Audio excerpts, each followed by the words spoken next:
बिस्मिल्लाहिर्रहमानिर्रहीम। तो last time हमने डिस्कस किया था सोक्रेटिस को, सुकरात को। सुकरात आप यूँ कह लें कि फ़लसफ़ियों का, ख़ास तौर पे यूनानी फ़लसफ़ियों का इमाम शुमार होता है। सुकरात को समझने के लिए कि सुकरात असल में क्या कहना चाह रहा था, ये बहुत ज़रूरी है कि हम उस दौर के मेजर क्वेश्चंस को डिस्कस करें। उस दौर का सवाल क्या था, जिस सवाल के ऊपर सारा गौर व फ़िक्र वो लोग कर रहे थे। हर ज़माने के सवालात हैं, ठीक है, हर ज़माने के अपने सवालात होते हैं। फ़िलासफ़ी में जब आप फ़लसफ़ा पढ़ते हैं तो कहा जाता है कि फ़लसफ़े में दो सवाल बहुत बड़े सवाल रहे हैं। यानी फ़लसफ़े की 2500 साल तारीख़ में फ़लसफ़ियों के नज़दीक सबसे बड़े सवाल, जो दो बड़े सवाल हैं जिसके लिए वो अपना फ़लसफ़ा देते रहे, उनमें से पहला ये है कि वजूद क्या है और दूसरा ये है कि इल्म क्या है। ठीक है, अब ये जो थोड़ी सी मैं शुरू में गुफ्तगू कर रहा हूँ ना, इसको थोड़ा गौर से सुनना है।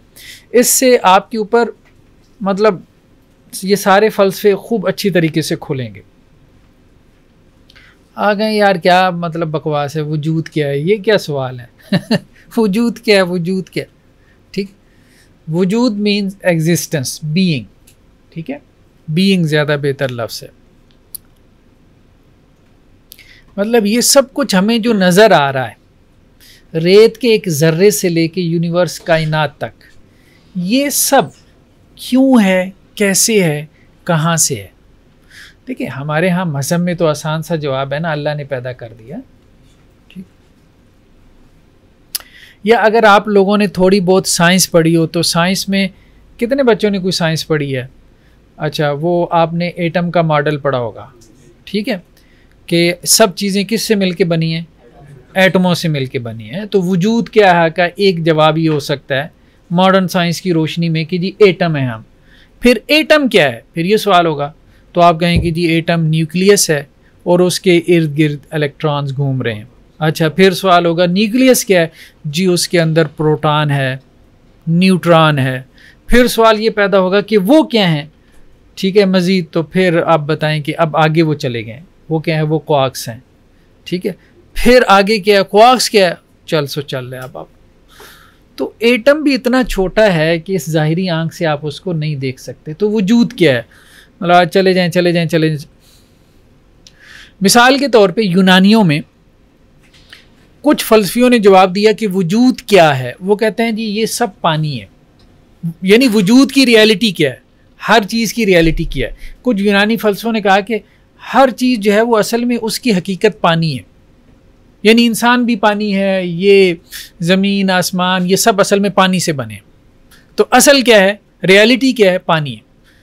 वैसे ये बात किसी हद तक ठीक है कि इंसानी बॉडी में भी पानी अच्छी खासी मिकदार में है। कितना होगा, मेरे ख्याल 70+ है कोई, हाँ, ठीक है। तो कुछ ने कहा कि जी वजूद क्या है, उसका जवाब उन्होंने दिया कि जी वजूद असल में हवा है। हर चीज़ क्या है, हवा है। वजूद से मुराद हर चीज़, एवरीथिंग। ठीक है, उसकी बुनियाद क्या है, उसकी रियलिटी क्या है। कुछ ने आके कहा कि जी वजूद क्या है, असल में वजूद ना बेसिकली हरकत का नाम है, मोशन। कुछ ने कहा वजूद क्या है, उन्होंने कहा असल में वजूद बेसिकली जो है वो 4 अनासिर, 4 एलिमेंट्स का नाम है। ठीक है, आग, पानी, मिट्टी और हवा। यूनानियों में ये एक नुक्ता नज़र आम हो गया था, जो उनके तबीयात के लोग थे, फिज़िक्स थे, कि हर चीज़ 4 चीज़ों से मिलके बनी है, मिट्टी, पानी, आग और हवा से। ठीक है, तो इस तरह से मुख्तलिफ जवाबात दिए जा रहे थे, जिन्हें हम माहिरीन तबीयात कहते हैं, वो जवाब दे रहे थे। ऐसे में आके सुकरात ने एंट्री मारी है। ठीक है, तो सुकरात ने जो काम किया ना, वो बड़ा ज़बरदस्त काम है, बहुत ज़बरदस्त काम है। उसने उनका सवाल ही उड़ा दिया। ठीक है, उसने कहा सवाल का जवाब तो बात की बात है, पहले तो हम ये डिस्कस करेंगे कि ये सवाल अहम भी है कि नहीं है, ये सवाल ज़रूरी भी है कि नहीं है, ये सवाल सबसे इंपॉर्टेंट है कि नहीं है। उसने कहा चलो दौड़ जाओ, कोई ज़रूरत नहीं सवाल की, बेकार का सवाल है जिसका जवाब तुम देने बैठे हुई हो। ठीक है, इसको कहते हैं पैराडाइम शिफ्ट। ठीक है, आप जो पहले के नज़रियात थे बिल्कुल उठा के आप फेंक दें, ऐसे फेंक दें कि जैसे जड़ से उखाड़ के। उसने सवाल ही बदल दिया, पैराडाइम शिफ्ट। उसने कहा सबसे बड़ा सवाल ये, अच्छा चलें अभी एक और बात कर लेते हैं, फिर हम आते हैं कि उसने असल में क्या बात कही। उससे फिर आपको जो पिछली दफ़ा हमने लेक्चर दिया था ना, वो समझने में आसानी रहेगी। ये तो थी हमारे यहाँ कदीम फ़लसफ़ा जिसे यूनानी फ़लसफ़ा कहते हैं। फिर उसके बाद हमारे यहाँ जो मिडल एजेस में, कुरून वस्ता में जो मुसलमानों ने फ़लसफ़ा पैदा किया, इब्ने सीना और फ़ाराबी और इब्ने रुश्द वग़ैरह ने, और फिर वहदतुल वजूद वाले जितने भी थे, मुल्ला सदरा वग़ैरह और इब्ने अरबी वग़ैरह, ये सब इसी सवाल का जवाब देते रहे कि वजूद क्या है। वहदत वजूद भी असल में क्या है, इसी सवाल का जवाब था कि वजूद क्या है। ठीक है, क्योंकि उस नज़रिए के अंदर भी आप देख रहे हैं वजूद का लफ्ज़ आ रहा है। मॉडर्न फ़िलासफ़ी ने आके कहा कि नहीं, ये सवाल जो है ना ज़्यादा अहम नहीं है कि वजूद क्या है, ज़्यादा अहम सवाल ये है कि इल्म क्या है, what is knowledge. Modern philosophies जो अभी जो है ना, मॉडर्न फ़िलासफ़ीज़ का दौर तकरीबन शुरू होता है आज से 400 साल 500 साल पहले, या यूँ कहा जाता है कि डेकार्ट जो था ना, रेने डेकार्ट, ये मॉडर्न फ़िलासफ़ी का बानी जो है वो शुमार होता है। इन्होंने आके सवाल को कहा कि जी नहीं, वजूद क्या है ये दूसरा सवाल होगा, पहला सवाल यह है कि इल्म क्या है। क्योंकि आपने वजूद के बारे में जो भी डिस्कशन करनी है ना, वो असल में क्या है, आपका इल्म है। तो पहले आप इल्म को डिफाइन करें ना, अपने इल्म से ही बताएंगे कि आप वजूद क्या है। समझ रहे हैं बात? तो पहले ही बताएं कि इल्म क्या है, क्योंकि इल्म वजूद से पहले खड़ा है। समझ रहे हैं बात? तो उन्होंने कहा कि पहला सवाल क्या है, इल्म क्या है। और इस पर बड़ी ले दे हुई है। दायरा मारिफ जो उर्दू में है, इंसाइक्लोपीडिया जो पंजाब यूनिवर्सिटी ने पब्लिश किया, वहाँ आप इल्म की एंट्री देखें, वहाँ छोटे छोटे मकाले मिलते हैं। तो इल्म के बारे में जो आर्टिकल लिखा गया उसमें उन्होंने इल्म की 55 तारीफ़ें जमा की हैं। कितनी? हाँ, 4 दर्जन से ज़्यादा हैं। ठीक है, इमाम शुकानी को तो जानते हैं ना, अलैहि रहमा है, उनकी उसूल फ़िक़्ह पे एक बड़ी अच्छी किताब है, क्या नाम है? हाँ, इरशादुल फ़ुहूल। इरशादुल फ़ुहूल में उन्होंने उन तारीफ़ों को समराइज़ किया है और कोई मेरे ख़्याल में 12-13 तारीफ़ें बना दी। ठीक है, 12-13 तारीफ़ें बनाने के बाद हर तारीफ़ पे इतराज़ खड़ा कर दिया, इस पे ये ऑब्जेक्शन, इस पे ये ऑब्जेक्शन, इस पे ये ऑब्जेक्शन। सही तारीफ़ क्या है? अब मैं करता हूँ सही तारीफ़ क्या है। ठीक है, यानी 2500 साल से आप यही डिफाइन कर रहे हैं अभी तक कि इल्म क्या है। ठीक है, अभी तो यही नहीं समझ में आ रहा कि इल्म क्या होता है, और लोग अल्लामा होने के दावा कर रहे हैं। यहाँ सोक्रेटिस होता है ना, सुकरात, तो सुकरात अगर किसी पूछता भाई क्या करते हो, वो आगे से कहता मुअल्लिम हूँ। अच्छा, वो कहता, वही हमने सोक्रेटिस मेथड पढ़ा था ना, तो वो फिर आगे से पूछता हाँ भाई मुअल्लिम किसे कहते हैं? जो इल्म देता है। तो उसका अगला सवाल होता है अच्छा इल्म किसे कहते हैं? तो वो आगे से जवाब देता, तो वो फिर उस पर जरा करता है, अच्छा ये तो डेफिनीशन इल्म की, इसके मुताबिक तो ये मसाइल पैदा होते हैं।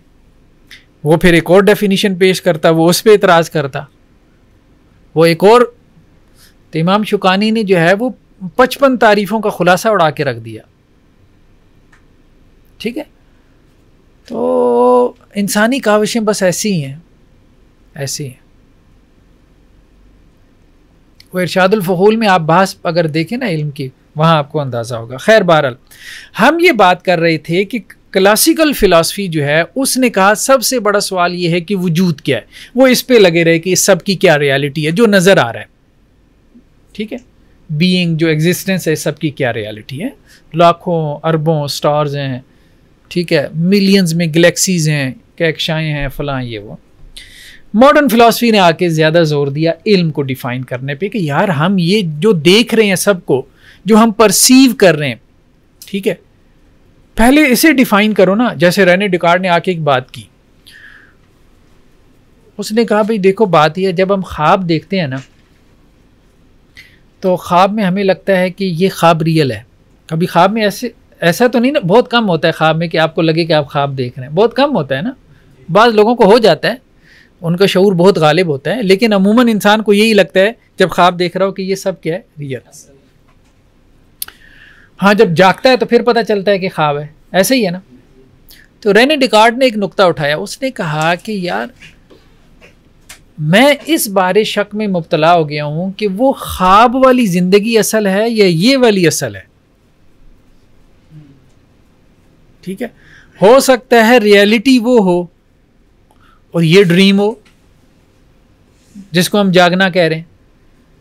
ठीक है, तो ये अब बात क्या है, ये सारी इल्म के ऊपर बात है कि हम जैसे चीज़ों को उनका इदराक कर रहे हैं, उनको परसीव कर रहे हैं, वो ठीक भी है कि नहीं है। मिसाल के तौर पे आप देखें, साइंस ये कहती है कि जी बहुत से स्टार्स जो आपको नज़र आ रहे हैं हकीकत में वो नहीं है। क्यों नहीं है, किसी बच्चे को पता है? हाँ, क्योंकि लाइट जो ट्रैवल करके आ रही है, ठीक है, वो कितने लाइट ईयर्स के बाद हम तक पहुंच रही है और वो सितारे खत्म हो चुके, डिस्ट्रॉय हो चुके।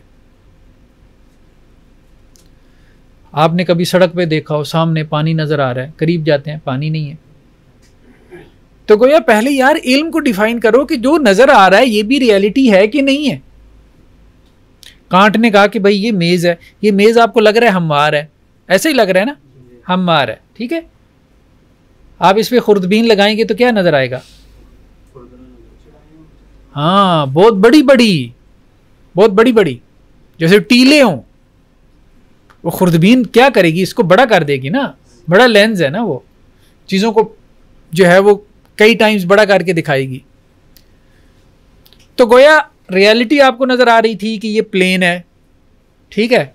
जब आंख के ऊपर एक और आंख का इजाफा हुआ तो रियलिटी क्या हो गई, चेंज हो गई। तो गोया इल्म क्या है, इसको हमें कि जो हमें हासिल हो रहा है यार वो भी कोई मतलब रियल चीज है कि नहीं है। इवन के 5 सेंसेस से, हवा से खमसा से जो हम हासिल कर रहे हैं उसकी भी कोई बुनियाद है कि नहीं है, ये सब ऐसी है। पहले तो इस मसले को डिस्कस करो, ठीक है। अच्छा, सुकरात ने आके क्या कहा? अच्छा, सुकरात जो शिफ्ट लेके आया है ना, ये बहुत बड़ा शिफ्ट है, ये बेसिकली मजहबी शिफ्ट है। वो खुद मजहबी आदमी नहीं था, मेरी तहकीक तो यही है, रिसर्च तो यही है, लेकिन जो वो शिफ्ट लेके आया वो बहुत बड़ा मजहबी शिफ्ट था। उसने आके ये बात कही कि भाई ये सवाल अहम नहीं है, अहम सवाल ये है कि खैर क्या है और शर क्या है। अहम सवाल ये है कि नेकी क्या है और बदी क्या है। उसके नज़दीक सबसे अहम सवाल इंसान के लिए वो हो सकता है कि जिससे इंसान की ज़िंदगी और किरदार पे कोई फ़र्क पड़ता हो। वजूद क्या है, ठीक है, आप फरोलते जाएं, एक डब्बे में से दूसरा निकाल लें, दूसरे में से तीसरा निकाल लें, इंसान के किरदार को क्या फ़ायदा होगा? कुछ भी। इंफॉर्मेशन बढ़ जाएगी ना, इंफॉर्मेशन बढ़ जाएगी, ठीक है। जैसे आज हमारी इंफॉर्मेशन बढ़ गई है, पहले भी बारिश होती थी, आज पता चल गया कि जी मानसून की हवाएं होती हैं तो इसलिए बरसात में ज़्यादा बारिशें होती हैं, ठीक है। तो इंसान की इंफॉर्मेशन बढ़ गई है। तो वो कहता है कि इस सवाल से हमें कोई फ़ायदा नहीं है कि ये चीज़ एटमों से मिलके बनी हुई है, इंसान को पता भी चल जाए तो क्या फ़ायदा है। ट्रायंगल के जो है वो 3 ज़िले होते हैं, ठीक है, और फलाना ट्रिग्नोमेट्री के उस ज़माने में मैथ्स ज़्यादा था, मैथ्स के जैसे प्रिंसिपल्स होते थे, a² + b² = c²। भाई क्या फ़ायदा हुआ इंसान को ये जान के। तो वो ये कहता था कि सवाल वो अहम है जो इंसान की तामीर में, उसकी करैक्टर बिल्डिंग में, उसकी पर्सनैलिटी की डेवलपमेंट में अहम किरदार अदा करे। और वो सवाल जो है वो ये है कि खैर क्या है, शर क्या है, गुड क्या है, ईवल क्या है। जब उसे ये पता चलेगा तो वो खैर का काम करेगा, बुराई से बचेगा, इससे उसके अखलाक बेहतर होंगे, अखलाक हसना पैदा होंगे, बुरे अखलाक से वो बचेगा, शख्सियत की तामीर होगी। तो इंसान की जो मकसद ज़िंदगी है, पर्पज़ ऑफ लाइफ है, वो पूरा होगा। ठीक, तो इसलिए उसका फ़लसफ़ा कहा जाता है कि अखलाकी फ़लसफ़ा है। यही चीज़ जो है वो बाद में अफलातून ने भी ली। इस सवाल को अफलातून ने भी एड्रेस किया, यानी उसकी फ़िलासफ़ी में भी ये आपको एक बड़ा सवाल नज़र आता है। देखिए हमारा जो मज़हब है ना, हमारा मज़हब भी किस सवाल को ज़्यादा एड्रेस कर रहा है? यही सवाल। आपका पूरा कुरान किससे भरा हुआ है? कुरान ये बताता है कि इल्म क्या है, इल्म की क्या डेफिनीशन है, या वजूद क्या है, या यूनिवर्स क्या है, या साइंस के उसूल बताता है। ठीक है, कुरान ये बताता है खैर क्या है, शर क्या है, क्योंकि इंसान से सबसे ज़्यादा रिलेटिव जो चीज़ है वो क्या है? खैर और शर है। तो अब आप देखें सुकरात ने क्या कहा था कि वो क्या उसका जुमला था, लास्ट टाइम हमने पढ़ा था, आल वर्चू वाला क्या जुमला था, मेरे ज़हन से निकल गया, वो लफ्ज़ ही निकल गया। हाँ, नॉलेज इज़ आल वर्चू। ठीक है, कि इल्म क्या है? नेकी है, और जिहालत क्या है? बदी है। यानी सबसे बड़ी बदी क्या है? जिहालत है, और सबसे बड़ी नेकी क्या है? इल्म है। या इल्म को उसने नेकी से डिफाइन कर दिया कि इल्म असल में जानने का अमल नहीं है, इल्म असल में होने का अमल है।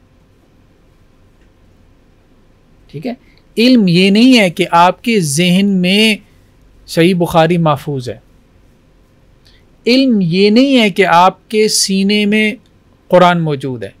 मतलब सुकरात की बात को अगर आप समझना चाहें मजहबी टर्म में, इल्म ये है कि कुरान पे आपका कितना अमल है। इल्म ये है, यानी वो कहते हैं ना इल्म नेकी है, तो नेकी क्या है? अमल है। तो उसने इल्म को डिफाइन किया अमल के जरिए।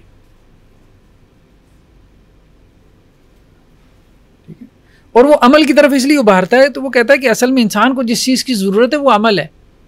लायानी बासें नहीं, कज बहसियाँ नहीं कि बैठे हैं बस इधर की बात और उधर की बात और ये और वो, ये नहीं।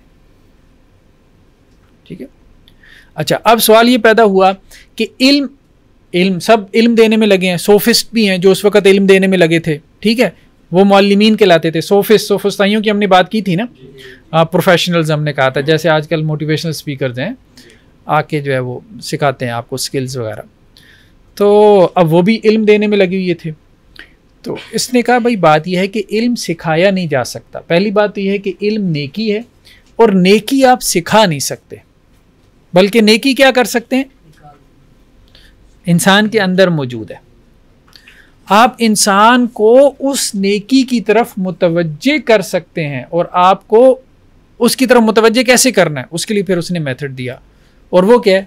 वो सवालात का तरीक़ेकार है, जिसको हम सोक्रेटिस मेथड कहते हैं कि आप बंदे से सवाल करें और सवाल कर कर के आप उसको नेकी पे मजबूर कर दें।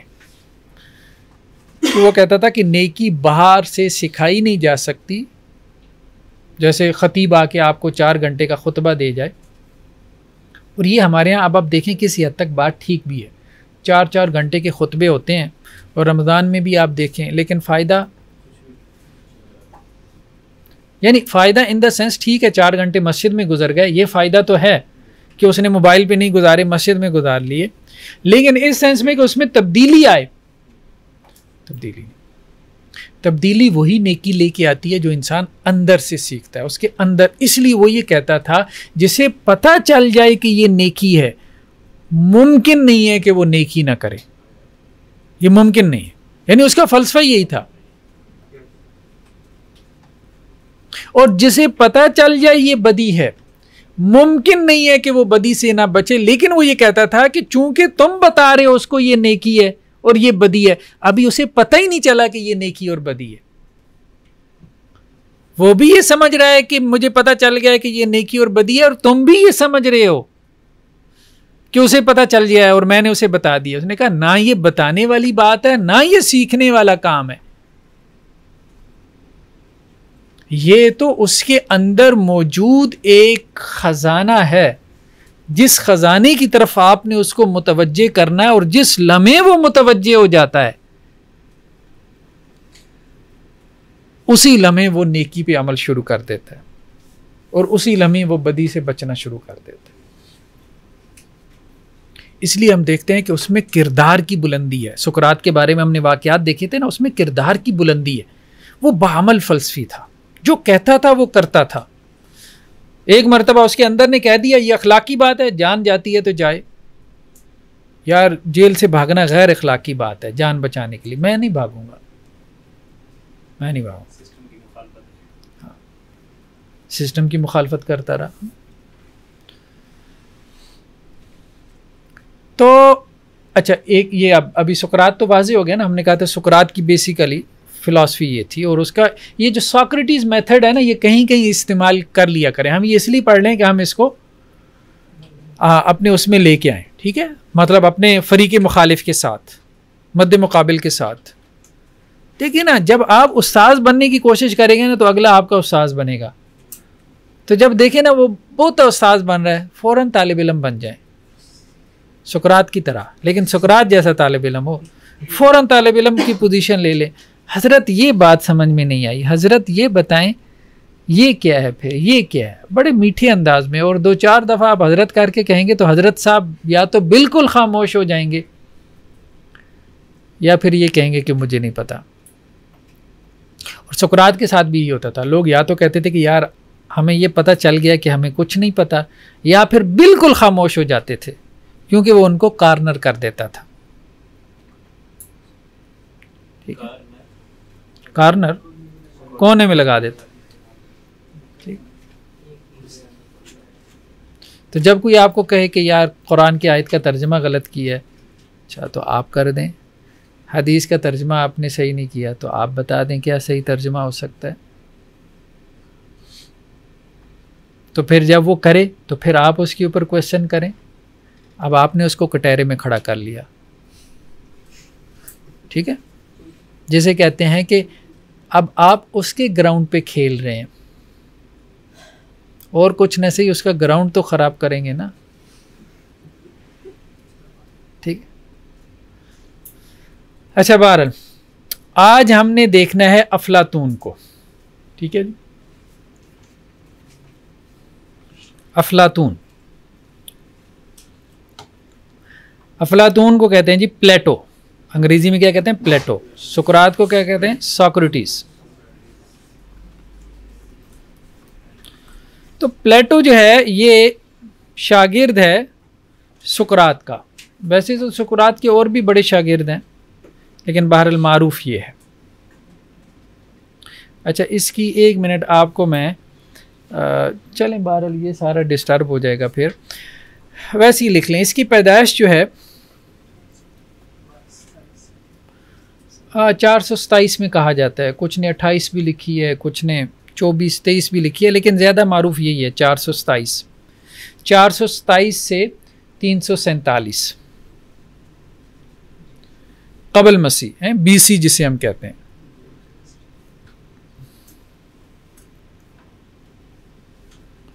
तो सुकरात के साथ इसकी कोई सोबत 8 साल रही है अफलातून की। ठीक है, वैसे उस्ताद से जो है ना, जो तवील सोबत होती है ना, सही मानों में शागिर्द वही बनता है। अरस्तु की भी तवील सोबत है अफलातून के साथ, अरस्तु की। तो सुकरात के बड़े शागिर्द होंगे, लेकिन अफलातून जैसा नहीं है। ठीक, तो अफलातून की जो बेसिकली फ़िलासफ़ी है, या उसका जो बेसिकली आइडिया है, जैसे हमने सुकरात के बारे में कहा कि उसने असल में अपना एक मेथड दिया, सॉक्रेटिस मेथड दिया, या उसने नेकी का एक कॉन्सेप्ट दिया, खैर का एक कॉन्सेप्ट दिया, और नेकी की अहमियत को उजागर किया उसने इंसानी ज़िंदगी में या फ़लसफ़े में। असल अब भी फ़लसफ़े में ये सवाल अहम है, खैर क्या है, शर क्या है, और कौन तयन करेगा कि ये खैर है ये शर है। ठीक है, ज़ाहिर बात है वो तो मज़हब को नहीं मानते ना, हम तो आराम से कह देते हैं भाई मारूफ़ क्या है, मुनकर क्या है, कौन बताएगा, खुदा ने बता दिया, वही ने बता दिया, आसान है हमारे यहाँ तो इस क्वेश्चन का जवाब। लेकिन जो मज़हब को नहीं मानते, अब उनके यहाँ कैसे तय होगा तो ठीक है, वो फिर उनके यहाँ मुख्तलिफ फ़लसफ़े हैं। ठीक है, अब जैसे सुकरात ने फ़लसफ़ा दिया कि भाई कैसे तय होगा, वो तो कहते हैं तुम्हारे अंदर मौजूद है। ठीक है, तुम्हारे अंदर मौजूद है, सिर्फ सवाल कर करके उसकी तरफ मुतवज्जे करने की ज़रूरत है। हर इंसान के अंदर मौजूद है खैर और शर। ये सुकरात ने एक जवाब दे दिया। ठीक, तो ये भी एक बड़ा सवाल बन गया फ़लसफ़े का कि खैर और शर क्या है। फिर हमने कहा एक वजूद क्या है और एक क्या है इल्म क्या। अफलातून की जो बुनियादी जो उसका फ़लसफ़ा है ना, वो उसका फ़लसफ़ा है आइडियाज़ का, फॉर्म्स का।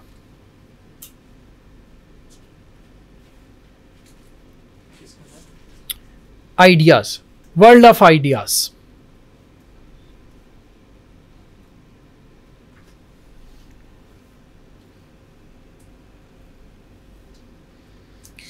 चलें, बहरहाल अभी हम ना इसको वर्ल्ड ऑफ आइडियाज़ को थोड़ा आगे चल के डिस्कस करते हैं। ये जो आपके सामने नज़र आ रहा है, ये कुछ थेरीज़ हैं, ये अफलातून ने दी हैं। ठीक है, थेरी तो समझते हैं ना, एक नुक्ता नज़र आप कह लें। ठीक है, जिसको मुनज़्ज़म अंदाज में पेश किया गया, ऑर्गेनाइज फॉर्म में। सबसे पहले थेरी ऑफ सेल्फ। सेल्फ किसे कहते हैं? इंसान खुद।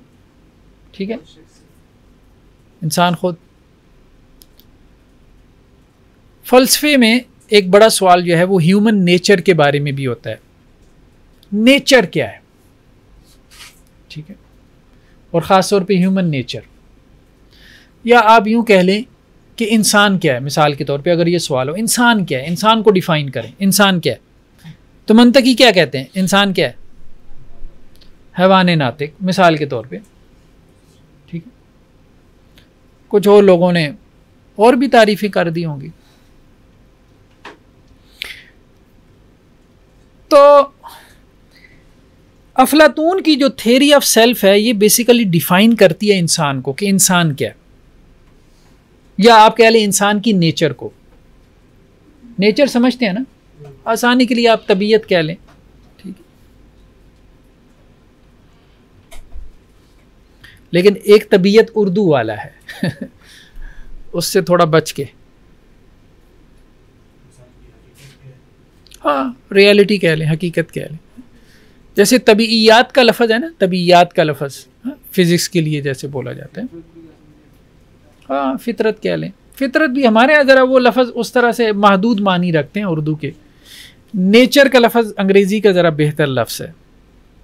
खैर बहरहाल, चले हम बात आगे बढ़ाते हैं ना, उससे वाज़ेह हो जाएगी। अफलातून ये कहता है कि इंसान का जो सेल्फ है ना, ये 3 लेवल्स पे जाके एक्सप्रेस होता है। यानी इंसान का जो आप कह लें कि जी उसकी जो शख्सियत है इंसान की, ठीक है, ये इंसान की जो नेचर है, हाँ खुद ही नहीं, खुद ही का लफ्ज़ ना बोले, इंसान की जो नेचर है ना, वो आप उसको 3 लेवल्स में कैटेगराइज कर सकते हैं। या इंसान आप यूं कह लें कि 3 लेवल्स पे ज़िंदगी गुजारता है। ठीक है, एक है जिसे वो कहते हैं जिबिल्ली, जिबिल्लत समझते हैं ना, इंस्टिंक्चुअल लेवल, जिबिल्लत, इस इंस्टिंक्ट कहते हैं ना, इंस्टिंक्चुअल लेवल।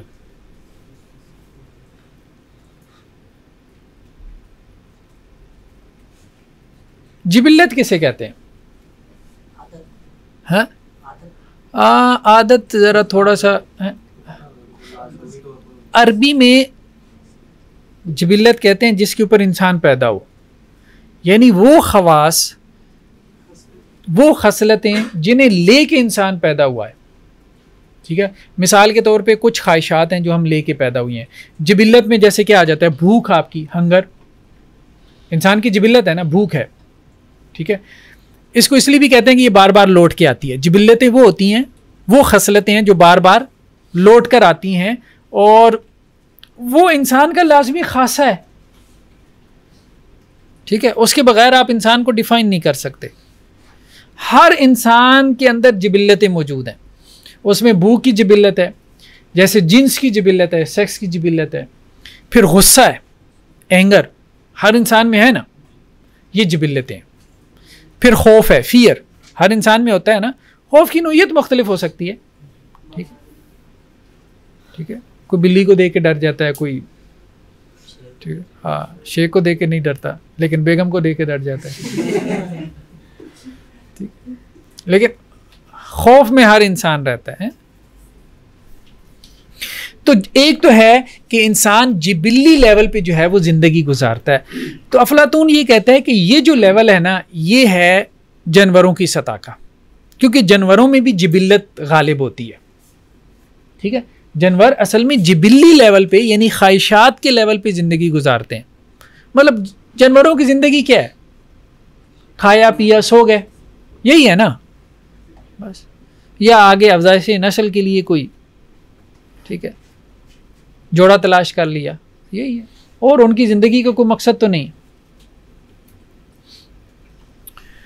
दूसरा जो है वो अफलातून ये कहता है, ये उसकी हम थ्योरी ऑफ सेल्फ पढ़ रहे हैं कि थ्योरी ऑफ सेल्फ के तहत 3 चीज़ें आती हैं कि इंसान को अगर हम डिफ़ाइन करें तो इंसान अपनी नेचर के एतबार से 3 लेवल्स पे ज़िंदगी गुजारता है या अपने सेल्फ को एक्सप्रेस करता है। एक तो जिबिल्ली सतह पे, दूसरा वो कहता है जज्बाती सतह पे, इमोशनल लेवल, यानी इंसान जज्बात का भी मजमूआ है। यानी आप कहें ना कि इंसान क्या है, तो इंसान कुछ जिबिल्लतें हैं, कुछ जज्बात हैं, जज्बात भी हैं ना, निरा ख्वाहिशात तो नहीं है। जज्बात में क्या आता है, मोहब्बत है, नफ़रत है, ठीक है, ये सब जज्बात में आ जाते हैं जिन्हें हम इमोशंस कहते हैं, ठीक है। तो इंसान जो है वो एक इमोशनल बीइंग भी है। अच्छा, अफलातून ने ये कहा है, किसी हद तक ये बात ठीक है, मुकम्मल तो कहना मुश्किल है। वो ये कहता है कि जज्बात जो है ना वो सिर्फ इंसानों में है, लेकिन जानवरों में भी किसी हद तक होते हैं। आप यूं कह सकते हैं कि उस तरह से नहीं है जैसे इंसानों में है। हाँ, ये बात ठीक है। इंसान का बच्चा जिस तरह से भागा छोड़ के रोता है जानवर का बच्चा रो सकता है? नहीं रो सकता, ठीक है।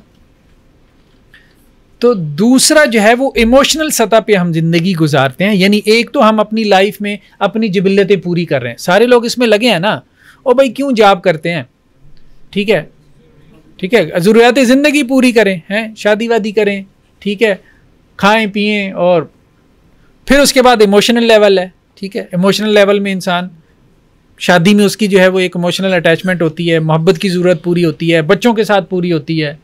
फिर उसकी नफ़रत की ज़रूरतें हैं वो, ठीक है, नफ़रत भी उसकी जो है वो क्या है, वो कहाँ पे जाके पूरी करता है, रिश्तेदारों में भी करता है। खैर आजकल तो मुखालिफ जो पॉलिटिकल पार्टी होती है वहाँ पे भी कर लेता है, मुखालिफ मसलक में भी जाके कर लेता है जहाँ मौका मिले, ठीक है, और फिर मुखालिफ मज़हब के साथ भी जाके पूरी कर लेता है। तो दूसरा इंसान क्या है, इंसान जो है वो जज्बात है, जज्बात का मजमुआ है, ठीक है।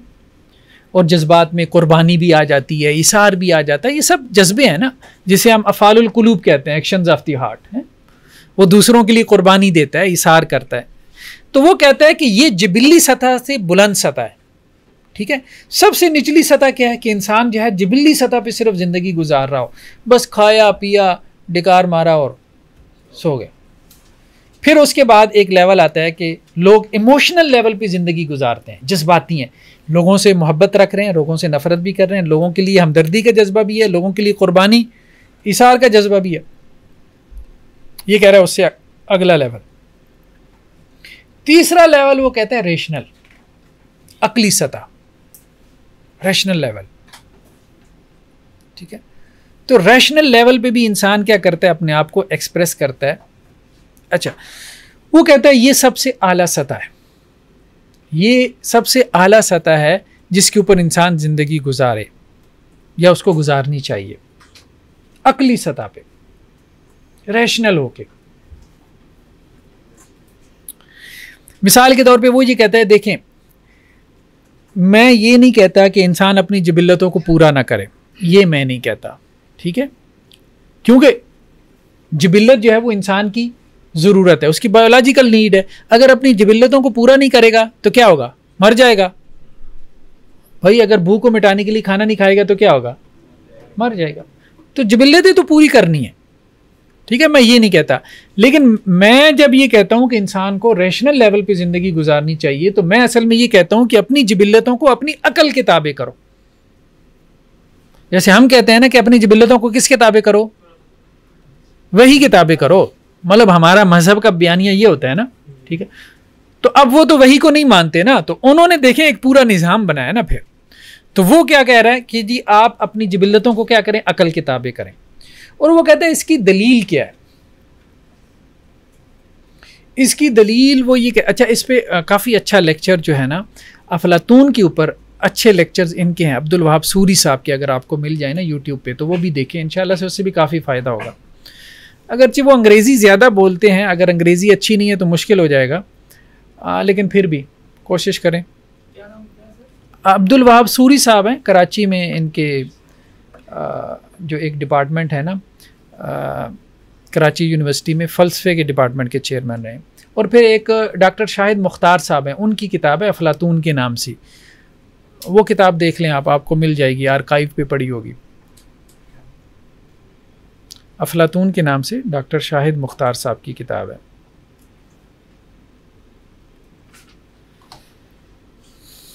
एक मिनट में अभी आपको बता देता हूँ, ये किताब जो है ना,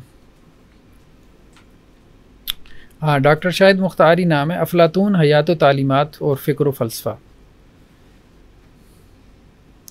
दूसरी किताब अगर आपने मज़ीद गहराई में जाके अफलातून को देखना हो तो वो शायद पिछली दफ़ा मैंने आपको बताया था कि नहीं, जमहूरिया अफलातून है, ये इसकी बहुत मारूफ किताब है।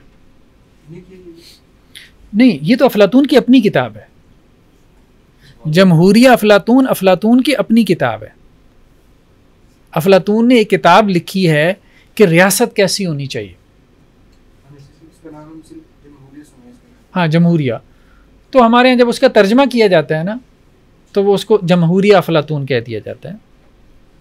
मिर्ज़ा मोहम्मद हादी साहब ने इसका तर्जमा किया, ये 1935 में पब्लिश हुआ है हैदराबाद दक्कन से, लेकिन PDF मिल जाएगा आपको आराम से।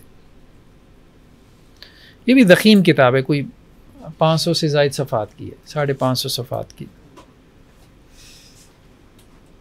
खैर बहरहाल ये तो दरमियान में वैसी तस्करा आ गया। हम ये बात कर रहे थे कि अफलातून ये कहता है कि हम 3 लेवल पे ज़िंदगी गुजारते हैं, तो हमारी ये जो 2 लेवल्स हैं ना, ये किसके ताबे होने चाहिए, अक्ल व शऊर के। जिबिल्लत भी अकल के ताबे होनी चाहिए। अब इसकी दलील क्या है, क्यों जिबिल्लत अकल के ताबे होनी चाहिए? वो ये कहता है कि देखें तारीख़ इंसानी इसकी सबसे बड़ी दलील है कि तारीख़ में हमेशा इंसान ने, मेजॉरिटी इंसानों ने, मेजॉरिटी क्या किया है, जिबिल्लत को अकल के ताबे रखा है। ठीक है जी बच्चे, आ जाओ, ये इसको तो अब वो ये कहता है कि जैसे अब भूख की जिबिल्लत है, तो इंसान ऐसा नहीं है कि जी मतलब मेजॉरिटी ऑफ ह्यूमन बीइंग ऐसे नहीं रहे कि जब चाह जैसे चाह भूख जो है वो मिटा ली, ऐसा नहीं था। मतलब किसी का माल उठा के चोरी करके या डाका मार के जो है वो अपनी भूख मिटा ली, या कोई गंदगी खाने को मिली तो उससे अपना भूख मिटा ली, नहीं ऐसा नहीं रहा। कुछ न कुछ इंसानों के यहाँ कवायद व ज़वाबित रहे हैं भूख मिटाने के। ठीक है, इसी तरह जो सेक्स की जिबिल्लत है, जिन्स की जिबिल्लत है, उसको डेवलप करने के लिए, उसको अकल और शऊर के मातहत करने के लिए इंसानों ने क्या किया, हमेशा मैरिज का या निकाह का कोई कॉन्सेप्ट अपनी सोसाइटी में राइज किया। यानी रिलीजन के अलावा भी, इस्लाम के अलावा भी देखें दूसरे मज़ाहिब, हिंदू मत है, उनमें भी कोई ना कोई तो तसव्वुर है ना शादी का। ठीक है, तो उसने कहा इस जिबिल्लत को भी इंसान ने चाहा कि एक तरीके से पूरा करे, तो इसलिए उसने शादी का जो इंस्टीट्यूट था, शादी का निज़ाम उसने रवाज दिया। तो जिबिल्लतों को उसने क्या किया, इंसान ने हमेशा पूरा किया है, लेकिन उसने उसको मुनज़्ज़म अंदाज में पूरा किया, जानवरों की तरह पूरा नहीं किया। और वो मुनज़्ज़म अंदाज में कैसे उसने पूरा किया, अकल के ताबे करके। ठीक है, तो वो ये कहता है कि अगर इंसान अपनी जिबिल्लतों को अकल के ताबे नहीं करेगा तो वो रेशनल ह्यूमन बीइंग नहीं है, वो फिर जानवर ही है, वो फिर इंसान नहीं है। इंसान वो है जो रेशनल ह्यूमन बीइंग है। इंसान वो है कि जो अकली सतह पे ज़िंदगी गुजार रहा है। इंसान वो है कि जिसमें सबसे गालिब चीज़ उसका अकल और शऊर।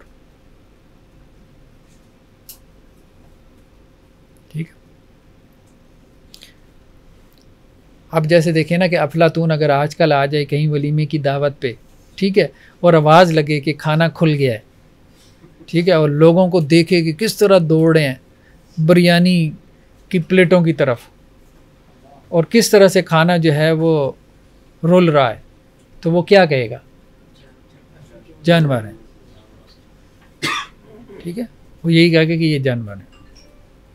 वो कहेगा भाई खाने से मैं मना नहीं कर रहा, खाना खाओ लेकिन सलीके से खाओ, इस तरह से नहीं। ये तो तुम्हारी अकल पे तुम्हारी जिबिल्लत गालिब आ गई है। होना क्या चाहिए था कि जिबिल्लत पे अकल की हुकूमत होनी चाहिए थी, और जिबिल्लत को तुम अकल के ताबे रख के जो है वो उसको पूरा करते। इसी तरह इमोशंस के बारे में वो क्या कहता है? इमोशंस के बारे में वो कहता है कि इसको भी अकल के ताबे होना चाहिए,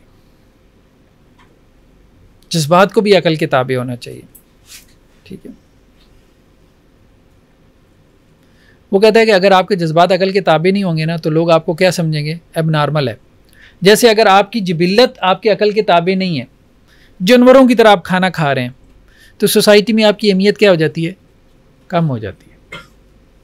जो बंदा जानवरों की तरह खाना खाता हो, ठीक है, तो आपके दिल में उसकी अहमियत कम हो जाएगी ना, या लोगों के दिलों में अहमियत का, यार क्या है इसको क्या मसला है, इंसानों की तरह नहीं खा रहा, ठीक। यहाँ पे ना पता नहीं अब आपकी क्लास के कुछ बच्चे थे, कौन थे, तो खैर बहरहाल तवज्जो दिलाने के लिए कह रहा हूँ कि बिस्किट खा के ना शापर ना फेंक के जाया करें। अब ये भी क्या है, ये आप एक जिबिल्लत तो पूरी कर रहे हैं लेकिन आप उसको जो है वो अकल के तहत पूरी नहीं कर रहे, इसका तासुर अच्छा नहीं पड़ेगा, ठीक है। तो जिबिल्लतों को पूरा ज़रूर करें।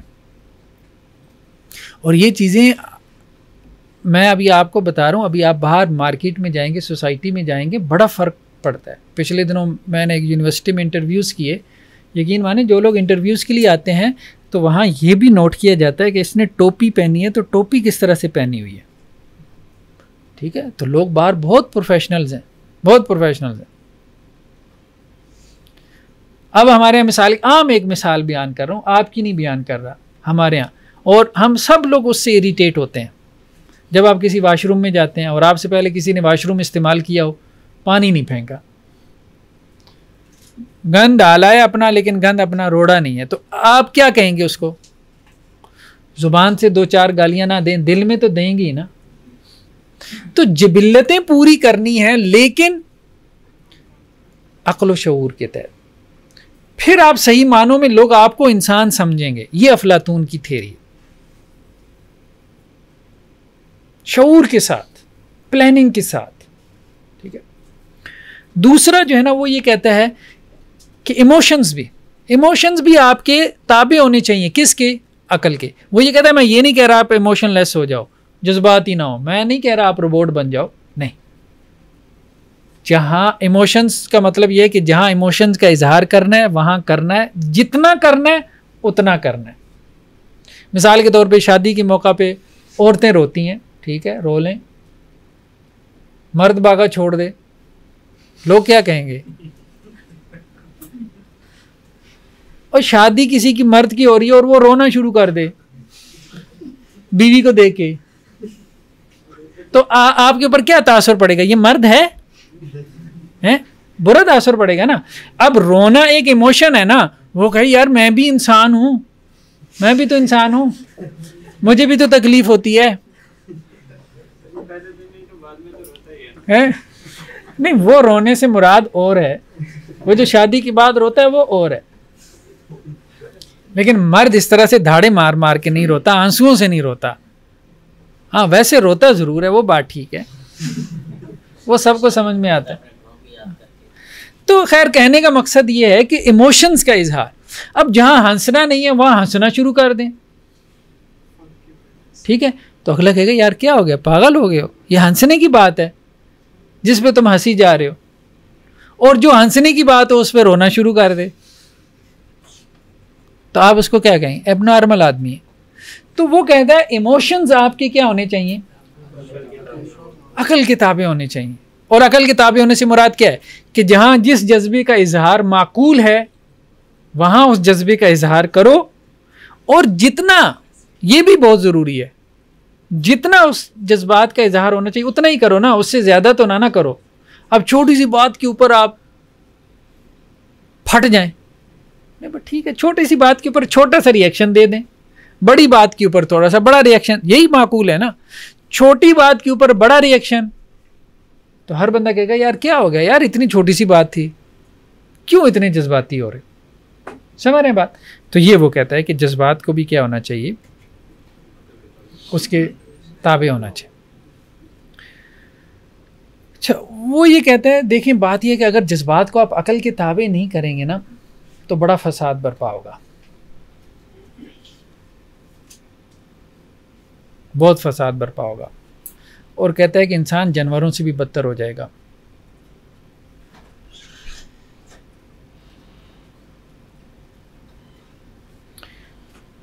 जानवर जो है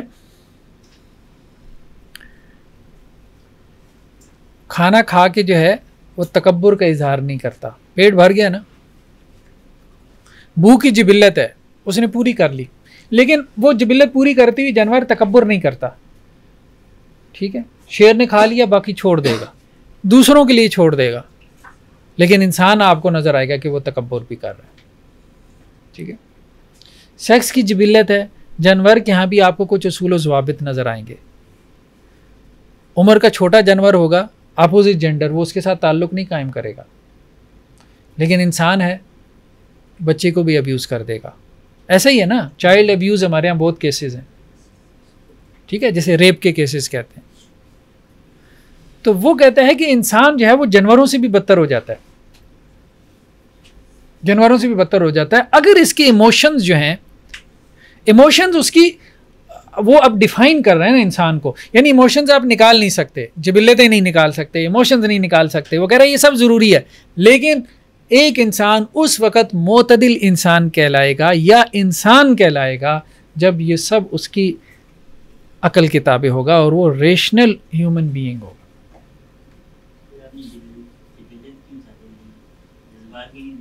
जज्बात की, जैसे वो कहता है कि जी देखें इंसान जो है ना, जब उसको तकलीफ़ पहुंचती है, पेन पहुंचती है, ठीक है, तो जिस तरह बाप से वो रिएक्ट करता है ना माँ से, उस तरह वो बाहर दुश्मन से नहीं करता। अब बात समझे, यानी एक पेन आपको पहुंची है बाहर किसी अजनबी से, तो आप उस पर कितना रिएक्ट करेंगे। वही पेन अगर आपको अपने बाप से पहुंची है तो आपका रिएक्शन कितना होगा, बहुत कम होगा। तो वो कहता है कि इंसान इस चीज़ को समझता है कि हर जगह एक तरह से उसने रिएक्ट नहीं करना, तो गोया ये उसके जो इमोशंस हैं ये सब को कौन वो कर रहा है, रेगुलराइज कौन कर रहा है, उसकी अकल कर रही है कि कहाँ किस जगह किस रिश्ते का ख्याल और पास रखते हुए अपने जज्बात का इजहार। हो सकता है अपने बाप की बहुत सी बातें नज़रअंदाज कर जाए लेकिन दोस्त की ना करे, या दोस्त की कर जाए अजनबी की ना करे। ठीक है, तो जहाँ ताल्लुक़ ज़्यादा होता है वहाँ आप ज़्यादा छूट दे देते हैं ना, और जहाँ ताल्लुक़ नहीं होता वहाँ ज़्यादा पकड़ते हैं।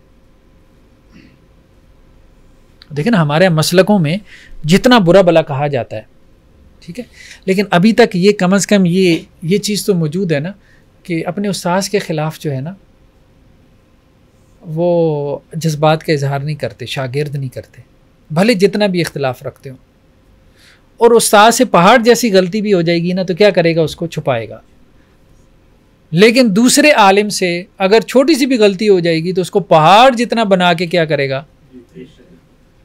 अपनी उस गैरत ईमानी में। ठीक है, तो ये सारे ये जो रिश्ते हैं वो इन रिश्तों को समझता है, बगैर किसी के समझाए वो समझता है और वो उनको हैंडल कर रहा होता है। हर जगह वो एक तरह से नहीं चल रहा होता है, इमोशंस हर जगह इंसान ने एक तरह से नहीं चलाई हुई है। ठीक है, उसके अपने पैमाने हैं जिनके ऊपर वो मापता रहता है। वो सही गलत हो सकते हैं, वो बात की बात है। लेकिन अफलातून ये कहता है कि ये इमोशन जो आपके हैं इनको ताबे होना चाहिए अकल के। ठीक है,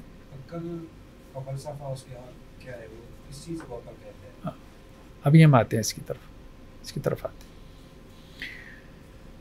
अच्छा जी, ये हो गई इसकी थ्योरी ऑफ सेल्फ कि इंसान 3 सतहों पे ज़िंदगी गुजारता है, जिबिल्ली, जज्बात और अकली सतह पे। ठीक है, तो इंसान जिबिल्लतों का मजमूआ है, जज्बात से गंदा हुआ है, और अकल और शऊर से इंसान जो है वो ताबीर है। बस उसकी अकल का जो सतह है वो गालिब होनी चाहिए।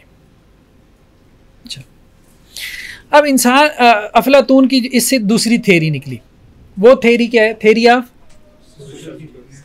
Social theory, society. ये तो उसने इंडिविजुअल को डिस्कस किया ना, फर्द को।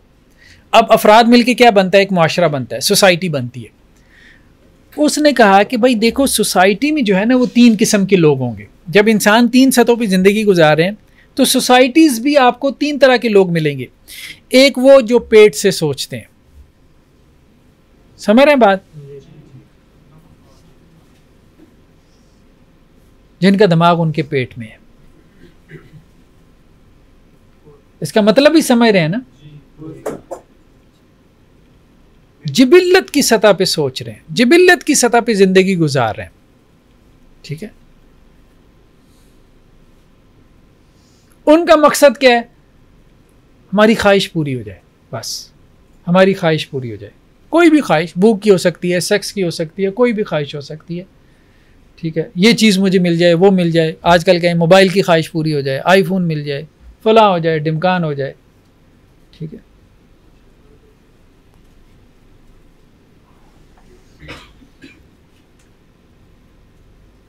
ये भी कि मेरी सेल्फी अच्छी आ जाए, ये भी तो है ना। और उसके लिए वो 70 सेल्फियाँ खींचता है, कोई ये भी अच्छी नहीं आती है जी। जिबिल्ली सतह पे ठीक है। दूसरा जो है नहीं, वो इसको कहते हैं जानवरों की सतह पे ये जिंदगी गुजार। हम मजहबी नुक्ता नज़र ना बाद में गुफ्तगू करेंगे इसके ऊपर, मजहबी एतबार से गुफ्तगू। अभी तो हम सिर्फ ये समझ रहे हैं कि वो उसको कैसे डिफाइन कर। दूसरा, अच्छा, वो कहता है ये पेट से सोचते हैं। वो कहता है ये असल में स्लेव्स हैं, असल स्लेव्स ये हैं, गुलाम, यानी नफ्स के गुलाम। और वो कहता है कि इनसे माशरे में भी काम यही स्लेवरी का लेना चाहिए, मेहनत मजदूरी करें और बस खाएं पिएं और बस। दूसरा, वो कहते हैं कि जो दिल से सोचते हैं, दिमाग से नहीं, दिल से सोचते हैं, ये जज्बाती लोग हैं। हाँ, इसमें ये सोल्जर्स आ जाते हैं, सिपाही आ जाते हैं, वॉरियर्स। जंग जज्बात के बगैर कैसे लड़ी जा सकती है? मतलब आप इंडियन से जो है वो नफरत ना रखते हो और आप उसको गोली मारें के बगैर नफरत के। ठीक है, अगले की गर्दन आपने उतारनी है तो वो जज्बात के बगैर उतार लेंगे। जंगें होती हैं जज्बात की बुनियाद पे होती हैं। तो वॉरियर्स जो है ना, उनके जज्बात उभारे जाते हैं ना। आप तारीख में पढ़ते होंगे जी सिपहसालार आया और उसने जज्बाती तकरीर की और सिकंदर आजम ने कहा मार दो और ये कर दो और वो कर दो। है, यही होता है ना हमारे यहाँ, प्रोपोगंडा वार कह लें, जो भी कह लें, यही होता है। तो वॉरियर्स, वो कहता है कि जो जज्बाती लोग हैं ना, फिर इनको आप कहाँ प्लेस करें? हाँ, अपने मुखालिफिन के खिलाफ, अपने दुश्मनों के खिलाफ, रियासत के डिफेंस में, दिफा में। ठीक है, क्योंकि ये दिल से सोच रहे हैं ना, तो हर बंदे को जो है वो उसकी जगह पे आप प्लेस करें। अब बात समझ रहे हैं ना? हाँ, वो कह रहे हैं कुछ लोग पेट से सोच रहे हैं, अब इनको ख़त्म नहीं करना, मेजॉरिटी है। ठीक है, उन्होंने उसी लेवल पे रहना है, आप उनको यूटिलाइज कर लें। ठीक है, अपने मकसद के लिए उनको क्या करें, इस्तेमाल कर लें। जैसे हमारे बड़े बड़े जो लीडर्स होते हैं ना, समझदार, ये सारे पॉलिटिकल लीडर्स मजहबी जमातों के, ठीक है, इन्होंने अपने पीछे जो जत्थे लगाए हैं, वो हमारे एक दोस्त के वाले साहब कहा करते थे कि अल्लाह ने इस दुनिया में बहुत से झल्ले पैदा किए हैं। झल्ला समझते हैं ना? हाँ, और हर लीडर को उसके हिस्से के झल्ले ज़रूर मिल के रहते हैं, तभी तो वो लीडर बनता है।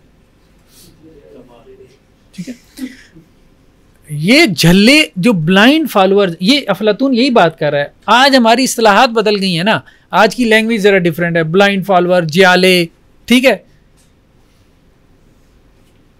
मजहबी मोतक़िद, मुरीद, अंधे मुरीद, फलां, ये वो, हर तबके में जाएंगे वो इस्तिलाह थोड़ी सी डिफरेंट होगी, लेकिन ये करैक्टर आपको ज़रूर नज़र आएगा, जान दे देंगे। ठीक है, तो ये है मेजॉरिटी। तो वो कह रहे हैं कि इनको वहां इस्तेमाल कर लें। दूसरा वो कह रहे हैं जिनमें जज्बात गालिब है ना, तो उनको आप रियासत के दिफा में लगाएं और उनसे आप जंगो जिदाल का काम लें। जी, वही जज्बाती है ना, वो भी जज्बाती सतह पे ज़िंदगी गुजारे ना। एक वो हैं जो जिबिली सतह पे, एक वो हैं जो जज्बाती सतह पे। जो जज्बाती सतह पे ज़िंदगी गुजारे वो दिल से सोच रहे हैं, जो दिल से सोच रहे हैं वो जज्बात से गुंदा हुआ इंसान है, यानी जिसमें जज्बात का पहलू गालिब है, जिसमें जिबिल्लत गालिब है, उसको तो आप लगा देना, ये अपने काम शाम लें, उससे खूब टिका के काम लें। ठीक है, वो कहता है उसे गुलाम समझ के उससे काम लें। क्यों? क्योंकि आप अक्लमंद हैं, आपका ये हक बनता है। ठीक। दूसरा, जो जिबिली सतह पे हैं तो उनसे आप डिफेंस का काम लें, उनके हिसाब से जंगो जिदाल का, क्योंकि ग्रीक्स उस वक्त हमने कहा था जंगों में बड़े आगे थे, ये एथेंस वगैरह। सिकंदर आजम निकला है, फिर उसने दुनिया को फतह करने की कोशिश की है। तो ये यहाँ से आप देख लें कि वो अपनी पॉलिटिकल थ्योरी जो है उसको भी एस्टेब्लिश कर रहे हैं ना। आप बात समझ रहे हैं? हाँ, कैसे करना है? हाँ, वो आगे एजुकेशनल थ्योरी में जाके करेगा। ठीक है।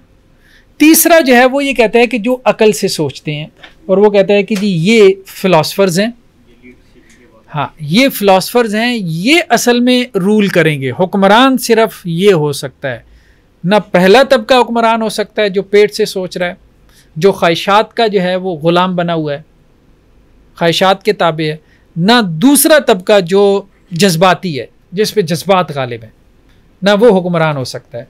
हुक्मरान सिर्फ फ़लसफ़ी हो सकता है, जो अकल से जो है वो फैसले करता है, और जिसकी जिबिल्लत और जिसके जज्बात उसकी अकल के ताबे हो चुके हैं।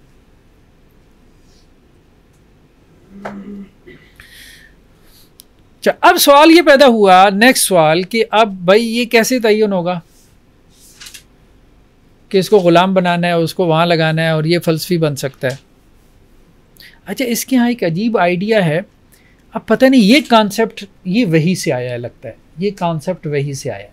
लास्ट टाइम हमने एक डिस्कशन की थी ना, डिस्कशन हमने ये की थी कि ये दो पैरेलल निज़ाम हैं हिदायत की जो अल्लाह ने जारी की हैं, एक पैगंबरों के ज़रिए और एक हुक्मा के ज़रिए। एक तो ये राय है, और दूसरी ये है कि नहीं, हुक्मा के यहाँ जो हिकमत मिलती है ना, ये असल में वही की बची कुची हिकमत है जो इन तक पहुँची है और इनके फ़लसफ़ों में ज़ाहिर हुई है।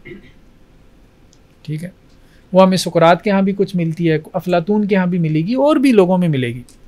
वो वही के बाक़ियात हैं, ये ज़्यादा बेहतर मालूम होता है, वल्लाह वाला। खैर बहरहाल, ये कहता है कि बेसिकली इंसान जब पैदा होता है तो तीन तरह के होता है। एक वो जो सिल्वर सोल लेके आता है, सिल्वर सोल मतलब रूह, यानी उसकी रूह चांदी की है, चांदी की जैसी है। और कुछ बच्चे ऐसे पैदा होते हैं कि जो आप कह लें कि जी मेटल की रूह लेके आते हैं, ठीक है, या तांबे की सोल लेके आते हैं। और कुछ बच्चे जब पैदा होते हैं तो वो गोल्ड की सोल लेके आते हैं, यानी सोने की रूह होती है उनकी,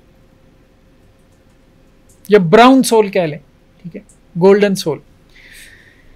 तो वो गोया ये कह रहा है कि पैदाइशी तौर पे बच्चे मुख्तलिफ होते हैं, कुछ ब्राउन सोल के साथ पैदा हो रहे हैं, कुछ सिल्वर सोल के साथ, और कुछ तांबे की सोल के साथ। जैसे एक हदीस में आता है ना कि इंसान क्या है, मादिन है, कमादिन ज़हाब वल फिज़्ज़ा, जैसा कि सोने और चांदी की क्या है, काने हैं। ठीक है, तो सोने की कान से क्या निकलेगा? सोना निकलेगा, चांदी तो नहीं निकलेगी। चांदी की कान से चांदी निकलेगी। ये वही बात इसने की है कि पैदाइशी तौर पे जो है वो इंसान मुख्तलिफ किस्म की सोल्स लेके पैदा होता है।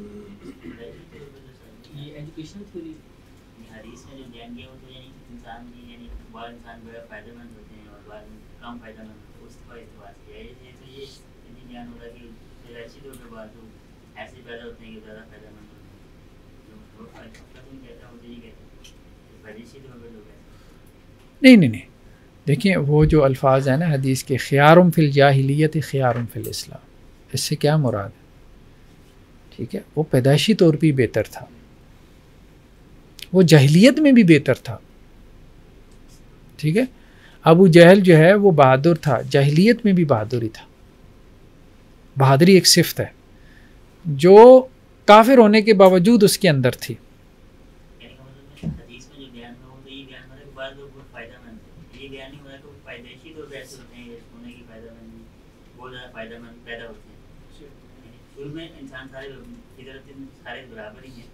नहीं नहीं नहीं नहीं नहीं, ये नहीं है, हदीस का ये माना नहीं है। हाँ,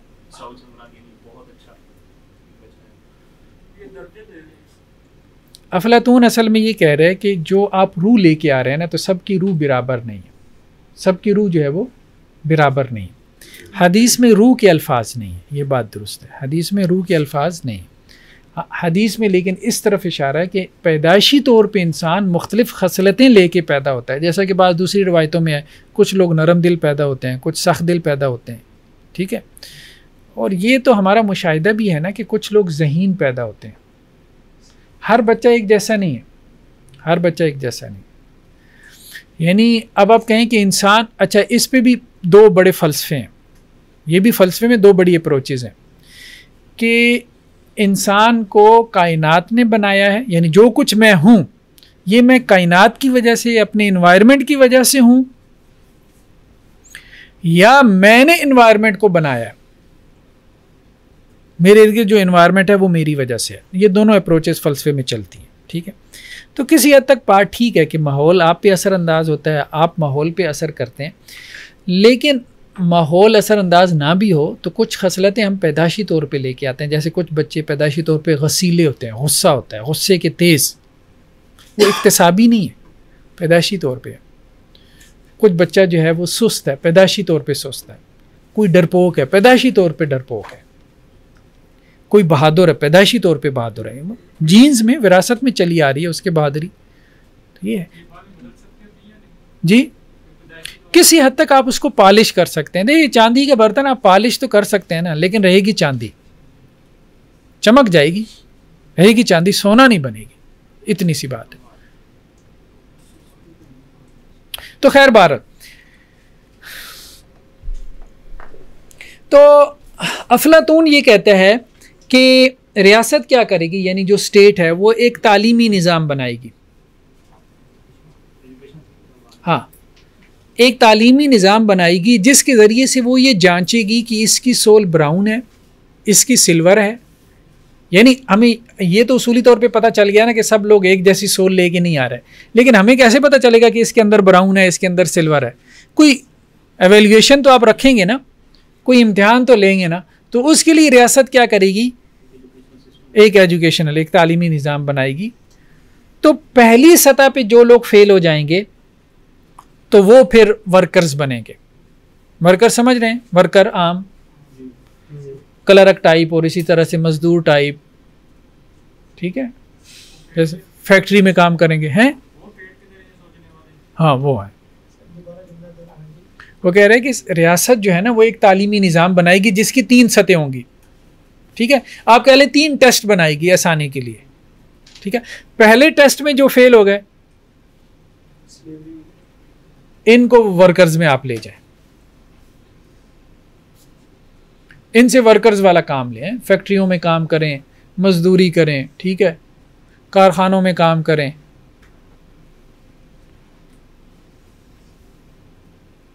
जिसे हम लेबर कहते हैं। लेबर ज़रा एक वसी टर्म है, इस्तिलाह है। फिर उसके ऊपर दूसरी सतह का इम्तिहान है, जिन्होंने पास कर लिया, फिर दूसरी सतह का इम्तिहान है, तो उनको आप किस में ले जाएं? सोल्जर्स में। ये इम्तिहान भी आप डिज़ाइन करेंगे बड़ी समझदारी के साथ, हैं, जिसमें उनकी जिबिल्लतें टेस्ट करेंगे आप, जिसमें उनके आप इमोशंस, जज्बात का लेवल टेस्ट करेंगे, जिसमें आप उसकी अकल को टेस्ट करेंगे। यानी आप इस तरह से टेस्ट बनाएंगे जिससे आपको पता चले कि इसके अंदर जिबिल्लत गालिब है, इसके अंदर इमोशन गालिब है और इसके अंदर अकल गालिब है। ठीक है, हाँ, ये एजुकेशन सिस्टम का मकसद ही होगा। तीसरी सतह के लोग जो है ना, जो तीसरा टेस्ट पास कर जाएंगे, वो फिर क्या बनेंगे? फलसफी बनेंगे। वो फलसफी बनेंगे और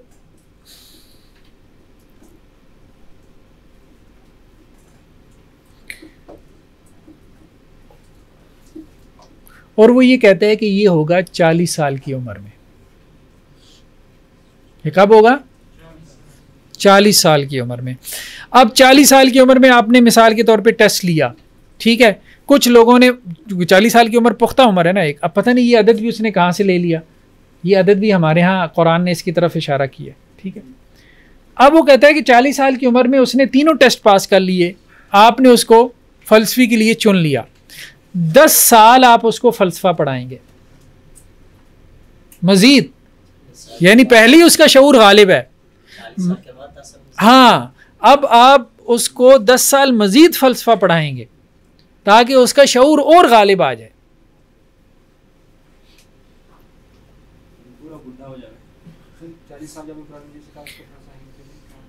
वलम्मा है ना कुरान में आयत 12-40 सना है, 40 साल का आता है ना, कि कुरान ने कहा कि वो पुख्तगी की उम्र है ना, और नबूवत भी आमतौर पे 40 साल की उम्र में मिलती रही है ना, अल्लाह के रसूल को भी 40 साल की उम्र में मिली। अच्छा, ये जो कहते हैं ना, ये अब हम जो इसको फ़लसफ़ा वगैरह पढ़ाएंगे और 40 साल के बाद वो ये कहता है कि हम क्या करेंगे, इस फ़लसफ़ी को हम फील्ड में भेजेंगे।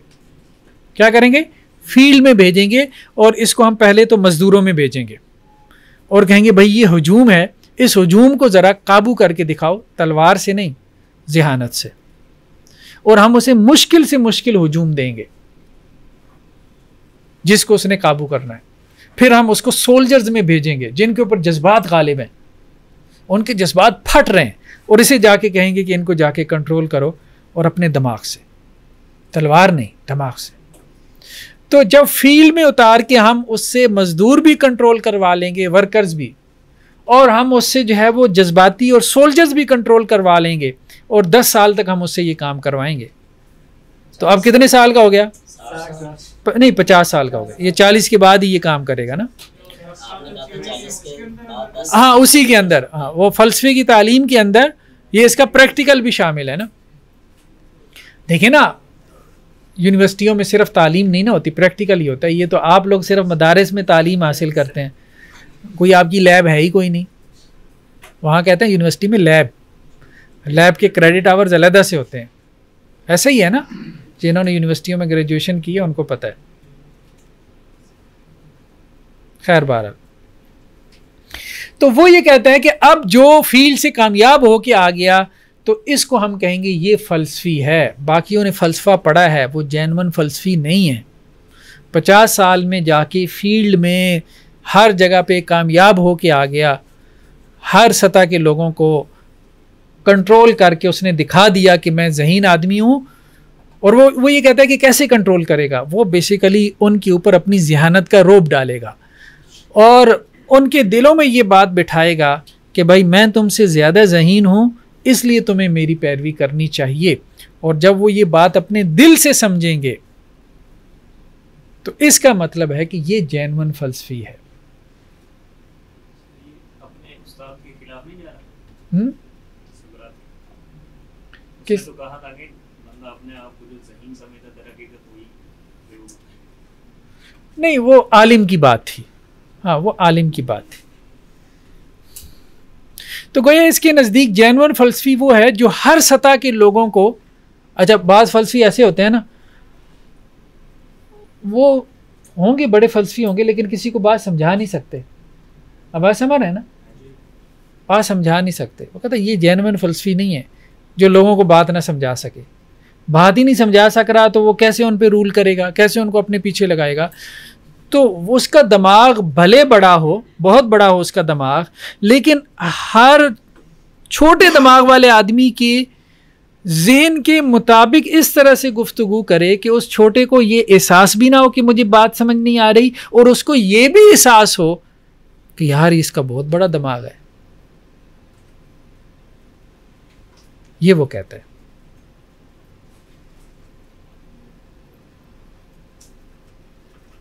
अच्छा, यहां से इसकी अगली थ्योरी निकलती है, थ्योरी ऑफ नॉलेज। बस अब इसको थोड़ा सा समराइज करते हैं। थ्योरी ऑफ नॉलेज,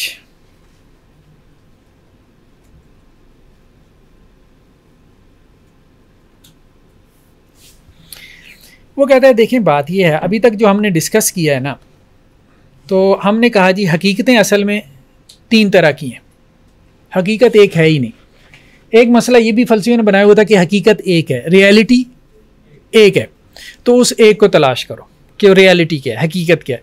जैसे हम अपनी ज़ुबान में कहते हैं जी हक सच एक है, तो अब अफलातून ने कहा कि नहीं, हक सच एक नहीं है। कितने हैं? 3 तरह के हैं। हर लेवल का हक सच अपना है, ठीक है। तो यहां से उसने अपनी थ्योरी ऑफ नॉलेज दी। उसने कहा जिस किस्म की हकीकत होगी उसी किस्म का जरिए इल्म होगा, जिस किस्म का हक सच होगा उसी किस्म का इल्म होगा, जो उस हक सच को मालूम करने के लिए आप हासिल करेंगे। जिस किस्म की हकीकत होगी उसी किस्म का जरिया इल्म होगा, यानी जिस तरह की रियलिटी है उसी तरह का नॉलेज होगा।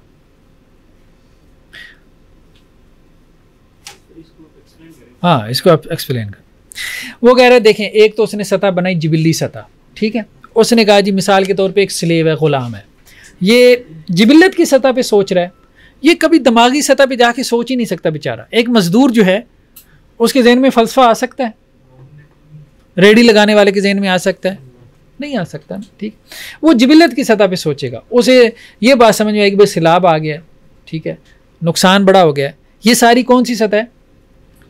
जिबिल्लत की सतह है, ठीक है, क्योंकि वो जिबिल्लत की सतह पे ज़िंदगी गुजार रहा है। तो जिबिल्लत की सतह की जितनी बातें होंगी वो उसको समझ में आएंगी। महंगाई हो गई है, पेट्रोल महंगा हो गया है, ठीक है, ये सारी बातें उसको समझ में आएंगी। लेकिन कोई फ़लसफ़ा आप उसको समझाना शुरू कर दें, अफलातून, सुकरात, ठीक है, नहीं समझ में आएगी। तो वो ये कहता है कि अब चूंकि ये बंदा जिबिल्लत की सतह पे ज़िंदगी गुजार रहा है, तो इसका सोर्स ऑफ नॉलेज क्या है? ये अपना इल्म कहाँ से हासिल कर रहा है? जिबिल्लत से, जिबिल्लत से। क्योंकि ये जिबिल्लत की सतह पे ज़िंदगी गुजार है, तो इसका सारा इल्म इसकी जिबिल्लतों से प्रोड्यूस हो रहा है, ठीक है।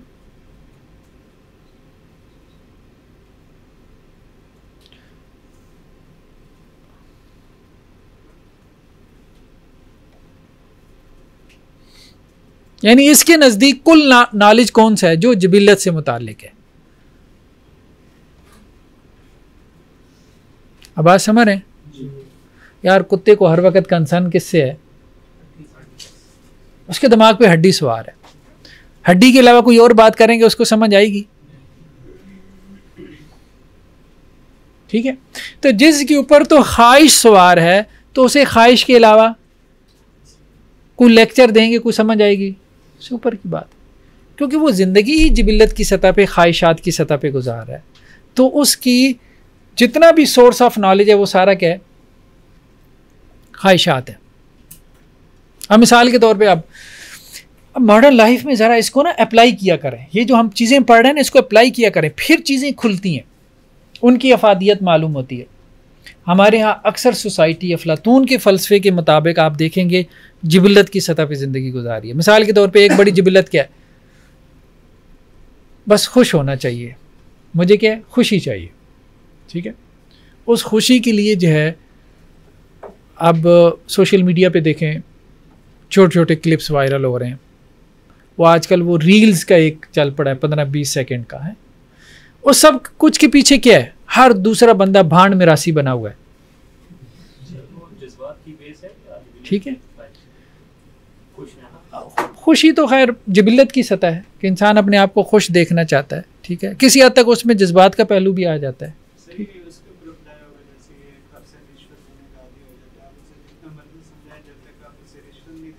हाँ, उसे समझ ही नहीं आएगी, ऐसी बात है, ठीक है। रिश्वतखोर को जब तक आप रिश्वत नहीं देंगे उसे बात समझ ही नहीं आएगी, ठीक है। तो ये बात ठीक है, ये बात ठीक। भूखे को खाना नहीं खिलाएंगे और दर्स कुरान देंगे तो उसको नहीं समझ आएगा, ठीक है। पहले आप उसको खाना खिलाएं, फिर उसको दर्स कुरान समझ में आएगा, ठीक है। आप तो खाना खा के आए हैं ना जी।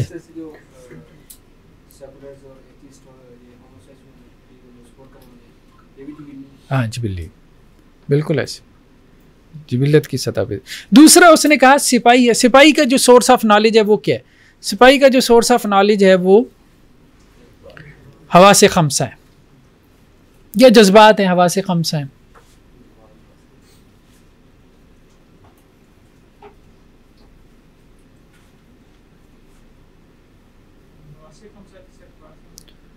फाइव सेंसेस से, यानी सोर्स ऑफ नॉलेज मतलब वो नॉलेज कहाँ से ले रहा है, नॉलेज कहाँ से ले रहा है, ठीक है। जरिया इल्म क्या है उसका, तो फाइव सेंसेस से, ठीक है। मिसाल के तौर पे मैदान जंग में वो दुश्मनों के साथ लड़ रहा है, ठीक है। अब उसने कि जी यार मैंने जंगी चाल चलनी है। अब ये जंगी चाल किस बुनियाद पे चलेगा? ऑब्जर्वेशन, मुशाहिदा, ठीक है। हवा से खमसा उसके सारे काम कर रहे होंगे ना।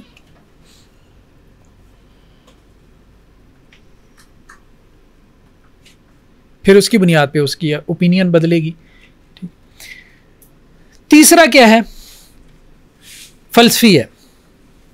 तो फिलासफर्स की उसने कहा कि जी दो किस्में, एक वो हैं जो दुनिया की सतह पर हैं,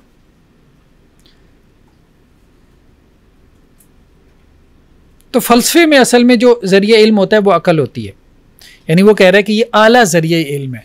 हवास के जरिए जो आप इल्म हासिल कर रहे हैं ये अदना दर्जे का है, और जो आप इमेजेस से इल्म हासिल कर रहे हैं, गुलाम है वो किससे हासिल कर रहा है? इमेजेस से। इमेज है ये वो फला, यानी उसके नज़दीक बस सेब है, बस सेब की उससे ज़्यादा कोई हकीकत नहीं है। लेकिन एक फ़लसफ़ी जब सेब को देखेगा तो उसके नज़दीक सेब खाने की चीज़ के अलावा भी कुछ है,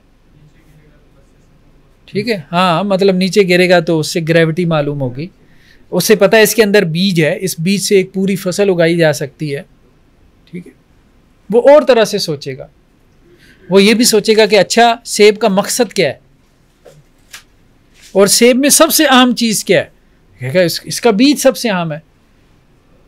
गुलाम क्या सोचेगा? वो कहेगा भाई सेब में सबसे अहम क्या होगा? बीज तो फेंकने की चीज़ है, वो तो सबसे पहले बीज निकाल के फेंकेगा। फलसफी कहेगा कि नहीं, सबसे अहम तो बीज है, बीज नहीं होगा तो अगला सेब कैसे पैदा होगा? अब आप समझ रहे? तो दोनों का अंदाज बिल्कुल डिफरेंट होगा सोचने का। जो गुलाम है वो जिबिल्लत की सतह पे सोच रहा है, वो अपनी ख्वाहिश की सतह पे सोच रहा है, तो उसके लिए सेब जो है वो एक, मतलब आप यूँ कह लें एक चीज़ है, बस ऑब्जेक्ट है, ठीक है। फलसफी मकसदियत के ऊपर सोच रहा है, वो अकल से सोच रहा है, इसलिए वो कह रहा है उसका दर्जा आला है। उसका दर्जा जो है वो इससे भी आला है, सोल्जर से, जो हवा से खमसा से सोच रहा है उससे भी आला है। फिर उसने कहा फलसफी दो किस्म के हैं, एक वो जो सिर्फ दुनिया का सोचते हैं, इस दुनिया का, जैसे मैथ्स वाले। मैथ्स वाले एब्स्ट्रक्शन में चले जाते हैं ना, मैथ्स में तो अकल ही होती है ना सारी, जो जितने आपके फार्मूलाज होते हैं, ठीक है। दूसरा जो है वो उसने कहा जो इस दुनिया से ऊपर उठ के सोचने वाले। नहीं, वो आखिरत का तस्वुर नहीं था, आखिरत। तो वो कह रहा है कि ये जो दुनिया में सोचते हैं ना एब्स्ट्रक्शन में जाके अकली सतह पे, ये प्योर रैशनल नहीं है। प्योर रैशनल वो है जो इस दुनिया से उठ के सोचता है, क्योंकि ये मटेरियल वर्ल्ड है। ये दुनिया क्या है? ये मटेरियल, ये मादी दुनिया है, ठीक है। ये हकीकी दुनिया नहीं है। यहाँ से इसने अपनी थ्योरी ऑफ रियलिटी को जनरेट किया, थ्योरी ऑफ नॉलेज से फिर इसने थ्योरी ऑफ रियलिटी को जनरेट किया कि रियलिटी क्या है। अब मैं तुम्हें बताता हूँ कि रियलिटी क्या है, हकीकत क्या है। वही जो सवाल था ना, जैसे हम अपनी ज़ुबान में कहते हैं हक क्या है, सच क्या है, तो अब वो कहता है कि सच आप सुनना चाहते हो तो वो ये है कि ये जो सब कुछ नज़र आ रहा है ये सच नहीं है, ठीक है। सच किसी और दुनिया में मौजूद है और उस दुनिया तक आप हवासे खमसा के ज़रिए नहीं पहुंच सकते, अकल के ज़रिए पहुंच सकते हैं। वो सच जो दूसरी दुनिया में मौजूद है वो आप अकल से मालूम कर सकते हैं। हवास, इस तरह तो उसने साइंस वालों को रगड़ा लगा दिया ना, बिल्कुल। उसने कहा यहाँ क्या ढूंढी जा रहे हो, यहाँ तो कुछ भी नहीं है। हाँ, अब आप समझिए उसका बेसिकली उसका जो है, इसको कहते हैं वर्ल्ड ऑफ आइडियाज। उसने कहा दुनियाएं दो हैं, एक दुनिया ये मटेरियल वर्ल्ड और एक है ख्यालात की दुनिया। वो कहते हैं उसकी फिजिकल एग्जिस्टेंस है। अब बात समझ रहे हैं? ख्यालात तक कौन पहुंचता है? अकल ही पहुंचती है ना। तो एक कहता है वो वर्ल्ड ऑफ आइडिया। अब अच्छा, इसको और थोड़ा आसान करते हैं, फिर हम ना इसको थोड़ा सा टेक्निकल करते हैं। सर ये पॉइंट थोड़ा क्लियर नहीं हुआ कि ये जो थ्योरी ऑफ रियलिटी है ये किस पॉइंट से उसने निकाली है जाके, थ्योरी ऑफ नॉलेज में सोचते हैं वो हकीकी रेशनल नहीं है, यहाँ से पॉइंट थ्योरी ऑफ नॉलेज से उसने कहा ना कि तीन सतह पे ज़राए इल्म तीन है, ठीक है। ज़राए इल्म क्या है? तीन है। तीन सतह पे लोग ज़िंदगी गुजार रहे हैं। हर सतह के लोगों का ज़रिया इल्म अपना अपना है। जो जिबिली सतह पे ज़िंदगी गुजार रहा है उसका अपना ज़रिया इल्म है, ठीक है। वो इमेजेस को देख रहा है, ये वो, और जो उसके ज़रिए उसको हासिल हो रहा है उसी को इल्म समझ रहा है, उसी को रियलिटी समझ रहा है, ठीक है। जो इमोशनल लेवल पे ज़िंदगी गुजार रहे हैं उनका अपना एक मीन ऑफ नॉलेज है, ज़रिया इल्म है, हवा से खमसा, 5 सेंसेस, उससे जो इनको इल्म हासिल हो रहा है उसी को वो रियलिटी हकीकत समझ रहे हैं। जो अकली सतह पे ज़िंदगी गुजार रहा है उसका अपना एक ज़रिया इल्म है और वो है रेशनल लेवल। तो वहाँ पे जो ज़रिया इल्म है वो अक्ल है, उसका शऊर है, उसका कॉन्शियसनेस है, ठीक है। तो वहाँ वो अकल के ज़रिए से, रीज़न के ज़रिए से क्या कर रहा है? रियलिटी तक पहुँचने की कोशिश कर रहा है। तो जो प्योर रेशनल है, उसने कहा रेशनल भी दो हैं। एक वो हैं जो दुनिया में जो है वो रैशनैलिटी तलाश कर रहे हैं, तो इस मटेरियल वर्ल्ड में रैशनैलिटी है ही नहीं, ठीक है। तो सर इससे अगर ये हकीकत नहीं है तो शायद क्या कहता है कि इसके अलावा एक दुनिया है, क्या कहता है? आप यूँ समझे, असल में अफलातून ये कहता है कि दुनिया में जितने घोड़े हैं, पहले इसको मिसाल से समझे, ठीक है। दुनिया में जितने घोड़े हैं मिसाल के तौर पे, ये सब घोड़े नाकिस हैं, कोई भी घोड़ा कामिल नहीं है। क्योंकि हर घोड़ा जब आप देखेंगे ना तो उस घोड़े के बारे में आपके ज़हन में ख्याल होगा कि यार अगर ये ऐसा होता तो और ख़ूबसूरत हो जाता, यानी उसका कमेंट ये है, ठीक है।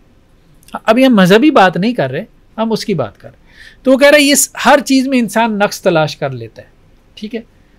तो अब ये सारी चीज़ें क्या हैं? नाकिस है। तो इसका मतलब यह है कि कोई कामिल हो घोड़ा होना चाहिए जिसकी ये नाकिस कापियां हैं।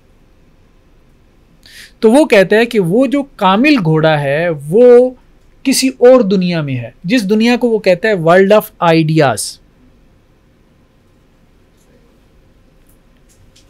आप इसको एक और तरह से समझे, अभी भी सही नहीं हुआ उसकी बात बड़ी गहरी बात है।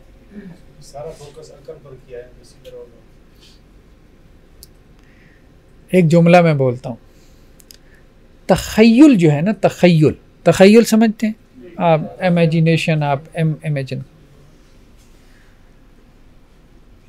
तखय्युल हमेशा मुशाहिदे से बड़ा होता है, ठीक है।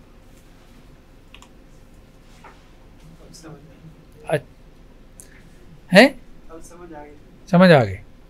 जिसको मोहब्बत का तजर्बा हुआ हो ना उसको बात अच्छे से समझ में आएगी, ठीक है।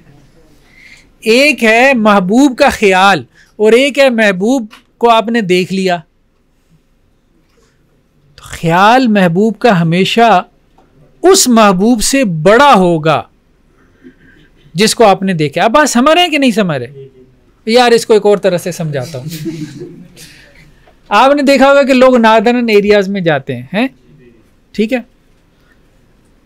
वहां आपने पहाड़ और ये सारा कुछ देखा, ठीक है। लेकिन जब आप उसको इमेजिन करते हैं तो वो इमेजिनेशन उससे बहुत बड़ी होती है जो आप वहां जाके देखते हैं, खूबसूरत होती है। अब आप समझ रहे हैं? एक और मिसाल दे दूं। आइंस्टाइन ने भी कहा था कि हाँ, शादी का ख्याल, आप समझ नहीं बात, शादी से बड़ा है, ऐसा ही है ना। शादी का ख्याल हमेशा शादी से बड़ा होता है, ठीक है। वो मतलब क्या सोचता है इंसान होने वाली बीवी के बारे में है, पता नहीं सुबह मैं अपने बेड से उठूंगा नहीं, मेरी दाईं तरफ चाय की प्याली पड़ी होगी और वो आके मेरे पाँव दबा रही होगी, मियाँ साहब उठ जाएं, कैसे प्यार से मुझे पुकार रही होगी, है। तो ये इमेजिनेशन है ना। तो अच्छा, इस पे मैंने एक लिखा है आर्टिकल, वो भी कभी फेसबुक पे पढ़े। हमारे यहाँ एक और चीज़ है, इमेजिनरी फ्रेंड्स, कभी ये इस्तेलाह सुनी है? आप अपने ख्यालों में कुछ अपने दोस्त बना लेते हैं जिनके बारे में आप सोचते रहते हैं। वो अपोजिट जेंडर की भी हो सकते हैं बाज़ औक़ात शादी ना हुई हो तो बंदा ऐसे ही ख्यालों में कोई बना लेता है। हाँ, जैसे शायर का जो ख्याल होता है वो कितना पुख्ता होता है। तो खैर बहरहाल चले, हम किसी और तरफ नहीं कर रहे, बात तो समझ में आ गई ना।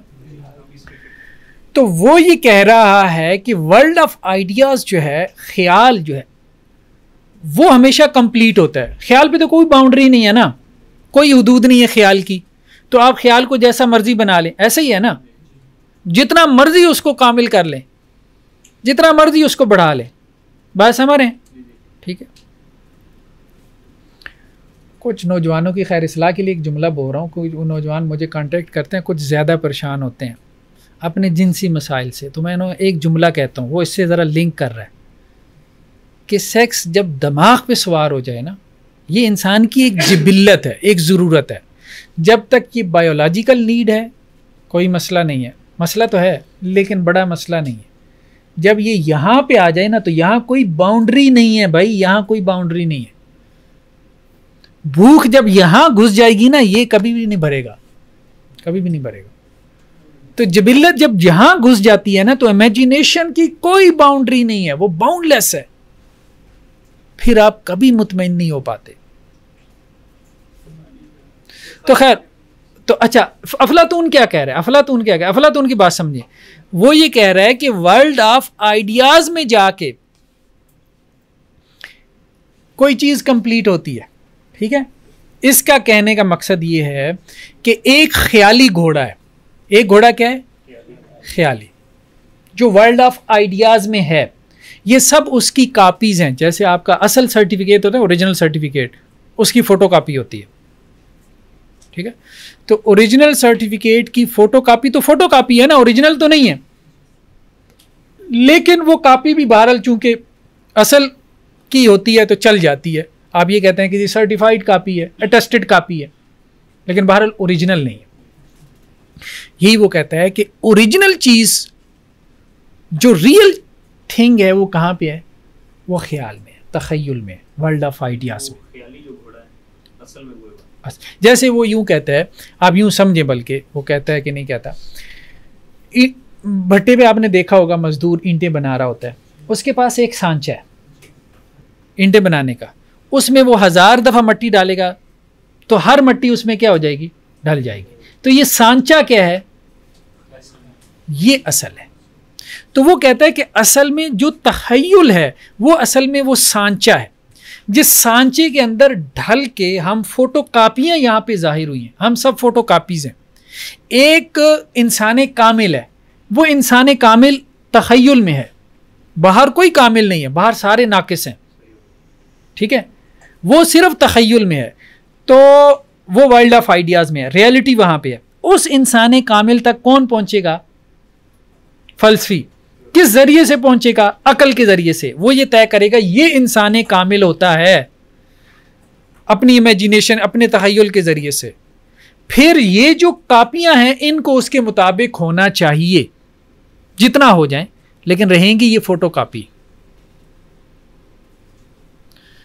तो इस तरह से उसने दो तस्वुर दिए, एक वर्ल्ड ऑफ आइडियाज़ का और एक इस मटेरियल वर्ल्ड का। वो ये कहता है इस मटेरियल वर्ल्ड के पीछे एक दुनिया है, वर्ल्ड ऑफ आइडियाज़ है, ख्यालात की दुनिया है।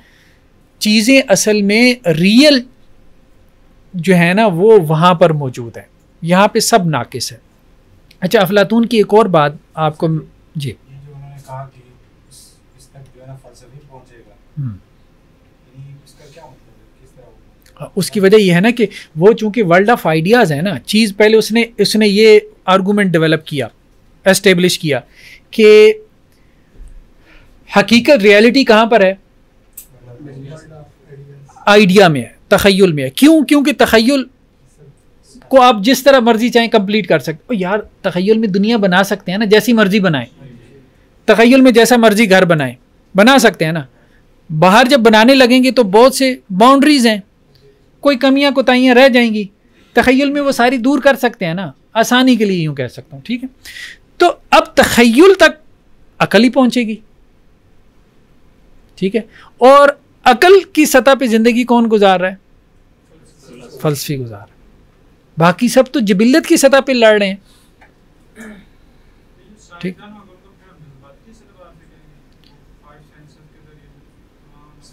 वो ये बात जो खारिज के तौर पर नहीं करना, अपने ज़हनी तौर पे कर। कर हाँ नहीं, ये एक और बात कर रहे हैं ये कह रहे हैं कि मजदूर आदमी भी तो सोच रहा होता है ना। देखिए मजदूर वो ये कहता है कि मजदूर जो सोच रहा है ना, उसके दिमाग में इमेजेस हैं, आइडियाज नहीं है। वो इमेजेस जिबिल्लत के ताबे हैं, यानी उसकी जिबिल्लत जो है ना जिस तरफ उसको खींच के ले रही है, वो क्या है? वो सोचेगा औरत के बारे में, ठीक है। वो सोचेगा मतलब मैकडॉनल्ड के बर्गर के बारे में, वो सोचेगा आईफोन के बारे में। उसके जहन में वो इमेजेस आएंगे, थेरीज नहीं आएंगी। कोई अखलाकी फलसफा नहीं आएगा, कोई किरदार की डेवलपमेंट नहीं आएगी, कोई सोसाइटी की तामीर की बात उसके जहन में नहीं आएगी, कोई दुनिया पे हुकूमत करने की बात नहीं आएगी, कोई माशरे को संवारने का फलसफा उसके दिमाग में नहीं आएगा। उसके दिमाग में जितने इमेजेस आएंगे, जैसे कार्टून में टॉम एंड जेरी में होते हैं, वो सारी उसकी जिबिल्लतों के हवाले से होंगे, जिससे उसकी कोई ना कोई जिबिल्लत की सेटिस्फेक्शन हो रही होगी। अब आप समझ रहे हैं? तो उसके सोच को वो आइडिया कहता ही नहीं। आइडिया बेसिकली एक टर्म है ना, ठीक। वो मोटू पतलू के कार्टून में जो आइडिया आता है ना, वो वाला नहीं आइडिया सर ये वो कह रहा है कि वर्ल्ड ऑफ आइडियाज रियलिटी है, जो मटेरियल वर्ल्ड है ये रियलिटी नहीं है। क्योंकि सर इंसान नाकिस के जहन में तो आइडियाज आते हैं और उसमें ही इंसान कामिल है। असल तो ये है, असल तो यही है, हकीकत रियलिटी यही है। जिसके क्योंकि इंसान तो यहाँ पर है ना, तो इंसान के जहन में जो सारी इमेजिनेशन आती है, इमेजिनेशन में जो इंसान कामिल है वो असल तो नहीं होना, असल तो ये है। असल में वो ये कह रहा है कि ये जो हमें नज़र आ रहा है ना मटेरियल वर्ल्ड या मादी दुनिया, ये कापी है। ये इंसान जो कि जिबिल्ली सतह पे ज़िंदगी गुजार है, उसको तो जिबिल्लत के अलावा पता ही नहीं। जो इमोशनल लेवल पे है उसको जज्बात के अलावा कुछ नहीं पता। जो ज़रा शऊरी सतह पे आ गया ना, तो उसका कनेक्शन हो गया। मतलब उसकी बात हम समझने की कोशिश करें ना, वो एक अलग बात है कि हम उससे एग्री करते हैं कि नहीं। जो शऊरी सतह पे ज़िंदगी गुजार रहा होता है और उनमें से भी जो जेनुअल फ़लसफ़ी बन जाता है 50 साल की उम्र में जाके, वो फिर क्या करता है? वर्ल्ड ऑफ आइडिया से उसका कनेक्शन हो जाता है। जैसे सुकरात की मिसालें हमने पढ़ी थी कि लोग गार में थे, बेड़ियों से बंद थे, एक बाहर चला गया, उसने रोशनी देख ली, वो जब वापस आया लोगों ने यकीन ही नहीं किया। तो वो फिर इस किस्म की बातें करते हैं कि वो कुछ लोगों का जो अपने शऊर को उस लेवल पे ले जाते हैं जहाँ से उनको वो झलक पड़ती है। आप इसको एक और मिसाल से अगर समझना चाहें, बाज़ पता नहीं आपके साथ ये तजर्बा हुआ कि नहीं, मेरे साथ वैसे यार ये होता है, या कुछ और लोगों के साथ भी होता है कि जब बाज़ औक़ात आप किसी मजलिस में बैठे हो ना, तो आपको लगता है कि शायद इससे पहले भी कोई ऐसी मजलिस लगी थी। होता है कि नहीं होता है? हाँ। तो अब ये सब क्या है? ठीक है, तो गोया वो ये कहता है कि उस फलसफी को झलक पड़ती है कि रियलिटी कुछ और है और वो कहीं और मौजूद है। ठीक है, वो जब बहुत शऊर की सतह पे चला जाता है तो फिर वो फलसफी ये बताता है कि असल में हकीकत हुआ। अच्छा, अफलातून के बारे में ये भी आता है कि वो आर्टिस्टों के खिलाफ था बहुत। आर्टिस्ट समझते हैं? मिसाल के तौर पे ये जो मुसव्विर है ये आर्टिस्ट है, ठीक है। वो इसलिए खिलाफ था, वो कहता था मेरी रियासत में इनकी कोई गुंजाइश नहीं। मतलब इनको हम निकाल देंगे अपनी रियासत से। उसकी वजह क्या थी? वो ये कहता था कि असल में ये जो आर्टिस्ट है ये फोटोकॉपी की भी फोटोकॉपी बनाने में लगा हुआ है। तो ये तो रियलिटी को थर्ड क्लास में लेके जा रहा है। हम चाह रहे हैं कि भाई फोटोकॉपी से ओरिजिनल की तरफ सफर करो, और ये हमें फोटोकॉपी से फिर अगली फोटोकॉपी की तरफ, यानी और जो है वो करप्शन की तरफ लेके जा रहा है। तो इसलिए वो आर्टिस्टों के बहुत खिलाफ था। अब बात समझ रहे हैं ना उसकी? ये जो इसकी चीज़ है, ये हकीकत वो दूसरी दुनिया में, वो दूसरी दुनिया वो अपने तखय्युलात को कहता है। हाँ, उसको वो वर्ल्ड ऑफ आइडियाज कहता है। अब यूं कह लें वो ख्यालात की दुनिया आप कह सकते हैं, ठीक है। ला देखिए, ख्यालात की दुनिया जो है ना, सोचना पड़ेगा इस पे। कोई ना कोई लिमिट होती है, जैसा एक बंदे की एक लिमिट है, दूसरे की उससे आगे सोचना पड़ेगा उस पे। जी, ये बात करता है कि एक फर्स्ट में जो बैठा हो किसी मजलिस, वो सोचता है कि मेरे पहले भी कोई ऐसी मजलिस हो चुकी या कोई और मजलिस उसके ज़हन में आ रही है। इसको जो मल्टीवर्स की जो थ्योरी पेश करते हैं वो इसको उसी एतबार से देखते हैं, और जो कई जन्मों का पेश करते हैं वो उसको उसी एतबार से देखते हैं। देखें, हम इस वक्त ये नहीं कह रहे कि हमें अफलातून के फ़लसफ़े पे ईमान लेके आना है, ठीक है। हमने सिर्फ समझना है कि अफलातून ने क्या कहा, और हमने ये समझना है कि अफलातून किस तरह से मज़हब के लिए मुफीद हो सकता है। अगर हो सकता है, जैसे हमने कहा सॉक्रेटिस मेथड आप उठा लें, बस क्या हर्ज है। मतलब सिर्फ इतनी बात उठाने में कि जी अगले से आप सवाल करना शुरू कर दें, ठीक है, अच्छी चीज़ है, अगले को ज़रा एहसास दिलाएं। इसी तरह से अफलातून की जो फ़लसफ़ा है, इसमें हमारे लिए क्या कोई बेसिक जो है वो चीज़ हमारे लिए मुफीद हो सकती है, वो ये कि भाई ये दुनिया रियलिटी नहीं है। कम से कम हम दोनों इसमें तो मुत्तफ़िक है ना, रियलिटी किसी और दुनिया में है। हम कहते हैं वो नहीं है, बेसिकली असल में क्या है, जन्नत और जहन्नम, आखरत की दुनिया, आलम आखरत है। ये मादी दुनिया क्या है, ये बेसिकली जो है वो हम उसको फ़ानी कह देते हैं। वो इसको कहता है जी ये फ़ोटोकॉपी है। फ़ोटोकॉपी का मतलब 2 नंबर भी हो सकता है, ठीक है। मटेरियल वर्ल्ड है, मादा है, करप्ट हो जाएगा, ख़त्म हो जाएगा सारा कुछ। अच्छा, अफलातून खुदा का कायल था कि नहीं कायल था? वो असल में खुदा को जो है ना वो क्रिएटर नहीं मानता, वो खुदा को जो है वो डिज़ाइनर मानता है। अब आप समझ रहे हैं? उसकी वजह ये है, वो ये कह रहे हैं कि रियलिटी ये नहीं है, ये सब क्या है, ये आप यूँ समझ लें शैडो है। किसका? जैसे मेरा शैडो है ना, तो असल तो मैं हुआ। तो इसी तरह से हम सब की असल कहाँ पे मौजूद है? वर्ल्ड ऑफ आइडियाज़ में, जिसके ये शैडो पड़े हैं यहाँ पे, ये सब हमें शैडोज़ नज़र आ रहे हैं। ये रियलिटी है ही नहीं, इसके पीछे पड़े हुई हो, ठीक है, इसको फरोल ले हो, इसको एक्सप्लोर कर रहे हो, इसी को हकीकत समझ बैठे हो, ये है ही नहीं। हालांकि बात समझ रहे, ये सब तो मतलब ऐसी है, करप्शन है। तो असल तो वो पीछे है। अच्छा, वो जो कह रहे हैं ना, वो जो ओरिजिनल है, वो ओरिजिनल भी क्या है? आइडियाज़ हैं। तो अब आइडियाज़ जो है ना, खुदा ने उनको डिज़ाइन किया है। सही मानों में तो वो खुदा का भी कायल नहीं है। हम इंशाल्लाह वहदत वजूद में जाके इस मसले को खोलेंगे। लेकिन फ़लसफ़ी आमतौर पे कह देते हैं कि वो खुदा को क्रिएटर नहीं मानता, डिज़ाइनर मानता है, इन द सेंस कि क्रिएट तो कुछ हुआ ही नहीं ना। रियल वर्ल्ड में कुछ भी क्रिएट नहीं हुआ। रियल वर्ल्ड में क्या हुआ? सिर्फ तखय्युलात हैं। तखय्युलात, ख्याल भी तो पैदा होता है ना, ठीक है। तखय्युलात की आप यूँ कहें डिज़ाइन हुए। बुनियादी नज़रिया तो ज़ाहिर बात है कि वर्ल्ड ऑफ आइडियाज़, इसी से सूफ़ियों ने आलम अमसाल का कॉन्सेप्ट लिया। सूफ़ियों के यहाँ आप एक इस्तिलाह आपने देखी होगी, आलम अमसाल, वो यही है, अफलातून से लिए। तो इसकी कोई दलील नहीं है, मज़हब में कोई दलील नहीं है, मज़हब में इसकी कोई दलील नहीं है कोई वर्ल्ड ऑफ आइडियाज़ है, ठीक है, यानी फिजिकली कोई एग्जिस्ट कर रही है, ऐसा नहीं। हाँ, वर्ल्ड ऑफ आइडिया से आपकी मुराद ये है कि तखय्युलात की दुनिया, हम में से हर बंदा तखय्युलात की दुनिया में रहता है, ठीक है। लेकिन उन तखय्युलात की दुनिया में सबका क्या है? घोड़ा अपना अपना है भाई। सबका जो कामिल दर्जे का भी घोड़ा होगा वो अपना अपना ही होगा ना, ठीक है। कोई यूनिवर्सल तो नहीं होगा, एब्सोल्यूट भी नहीं होगा, फाउंडेशनल भी नहीं होगा जी। यही तस्वर डेकार्ड ने नहीं पेश किया, इन दोनों के तस्वर में फर्क था। वो भी तो यही कहता है कि ये दुनिया की कोई हकीकत नहीं है। नहीं, उसने कहा, उसकी अप्रोच और थी। वो ये कहता था कि हर चीज़ में शक से जो है वो आगाज़ करो, ठीक है। उसको कहते हैं स्केप्टिक अप्रोच, यानी शक की निगाह से हर चीज़ को देखो। एक है ना बिलीफ से आगाज़ करो, वो कहता था नहीं, हर चीज़ को शक से देखो, शक करने के बाद फिर अगर जो है ना वो आप यकीन पे पहुंच जाओ तो फिर ठीक है। वो असल में इस अप्रोच के तहत कह रहा था कि इसको भी ज़रा शक से देखो कि यही असल ना हो जो मैं यही नकल हो जो मैं जाग रहा हूँ, और वो असल हो। यानी हर चीज़ में ज़रा शक करके देखो नतीजा क्या निकलता है।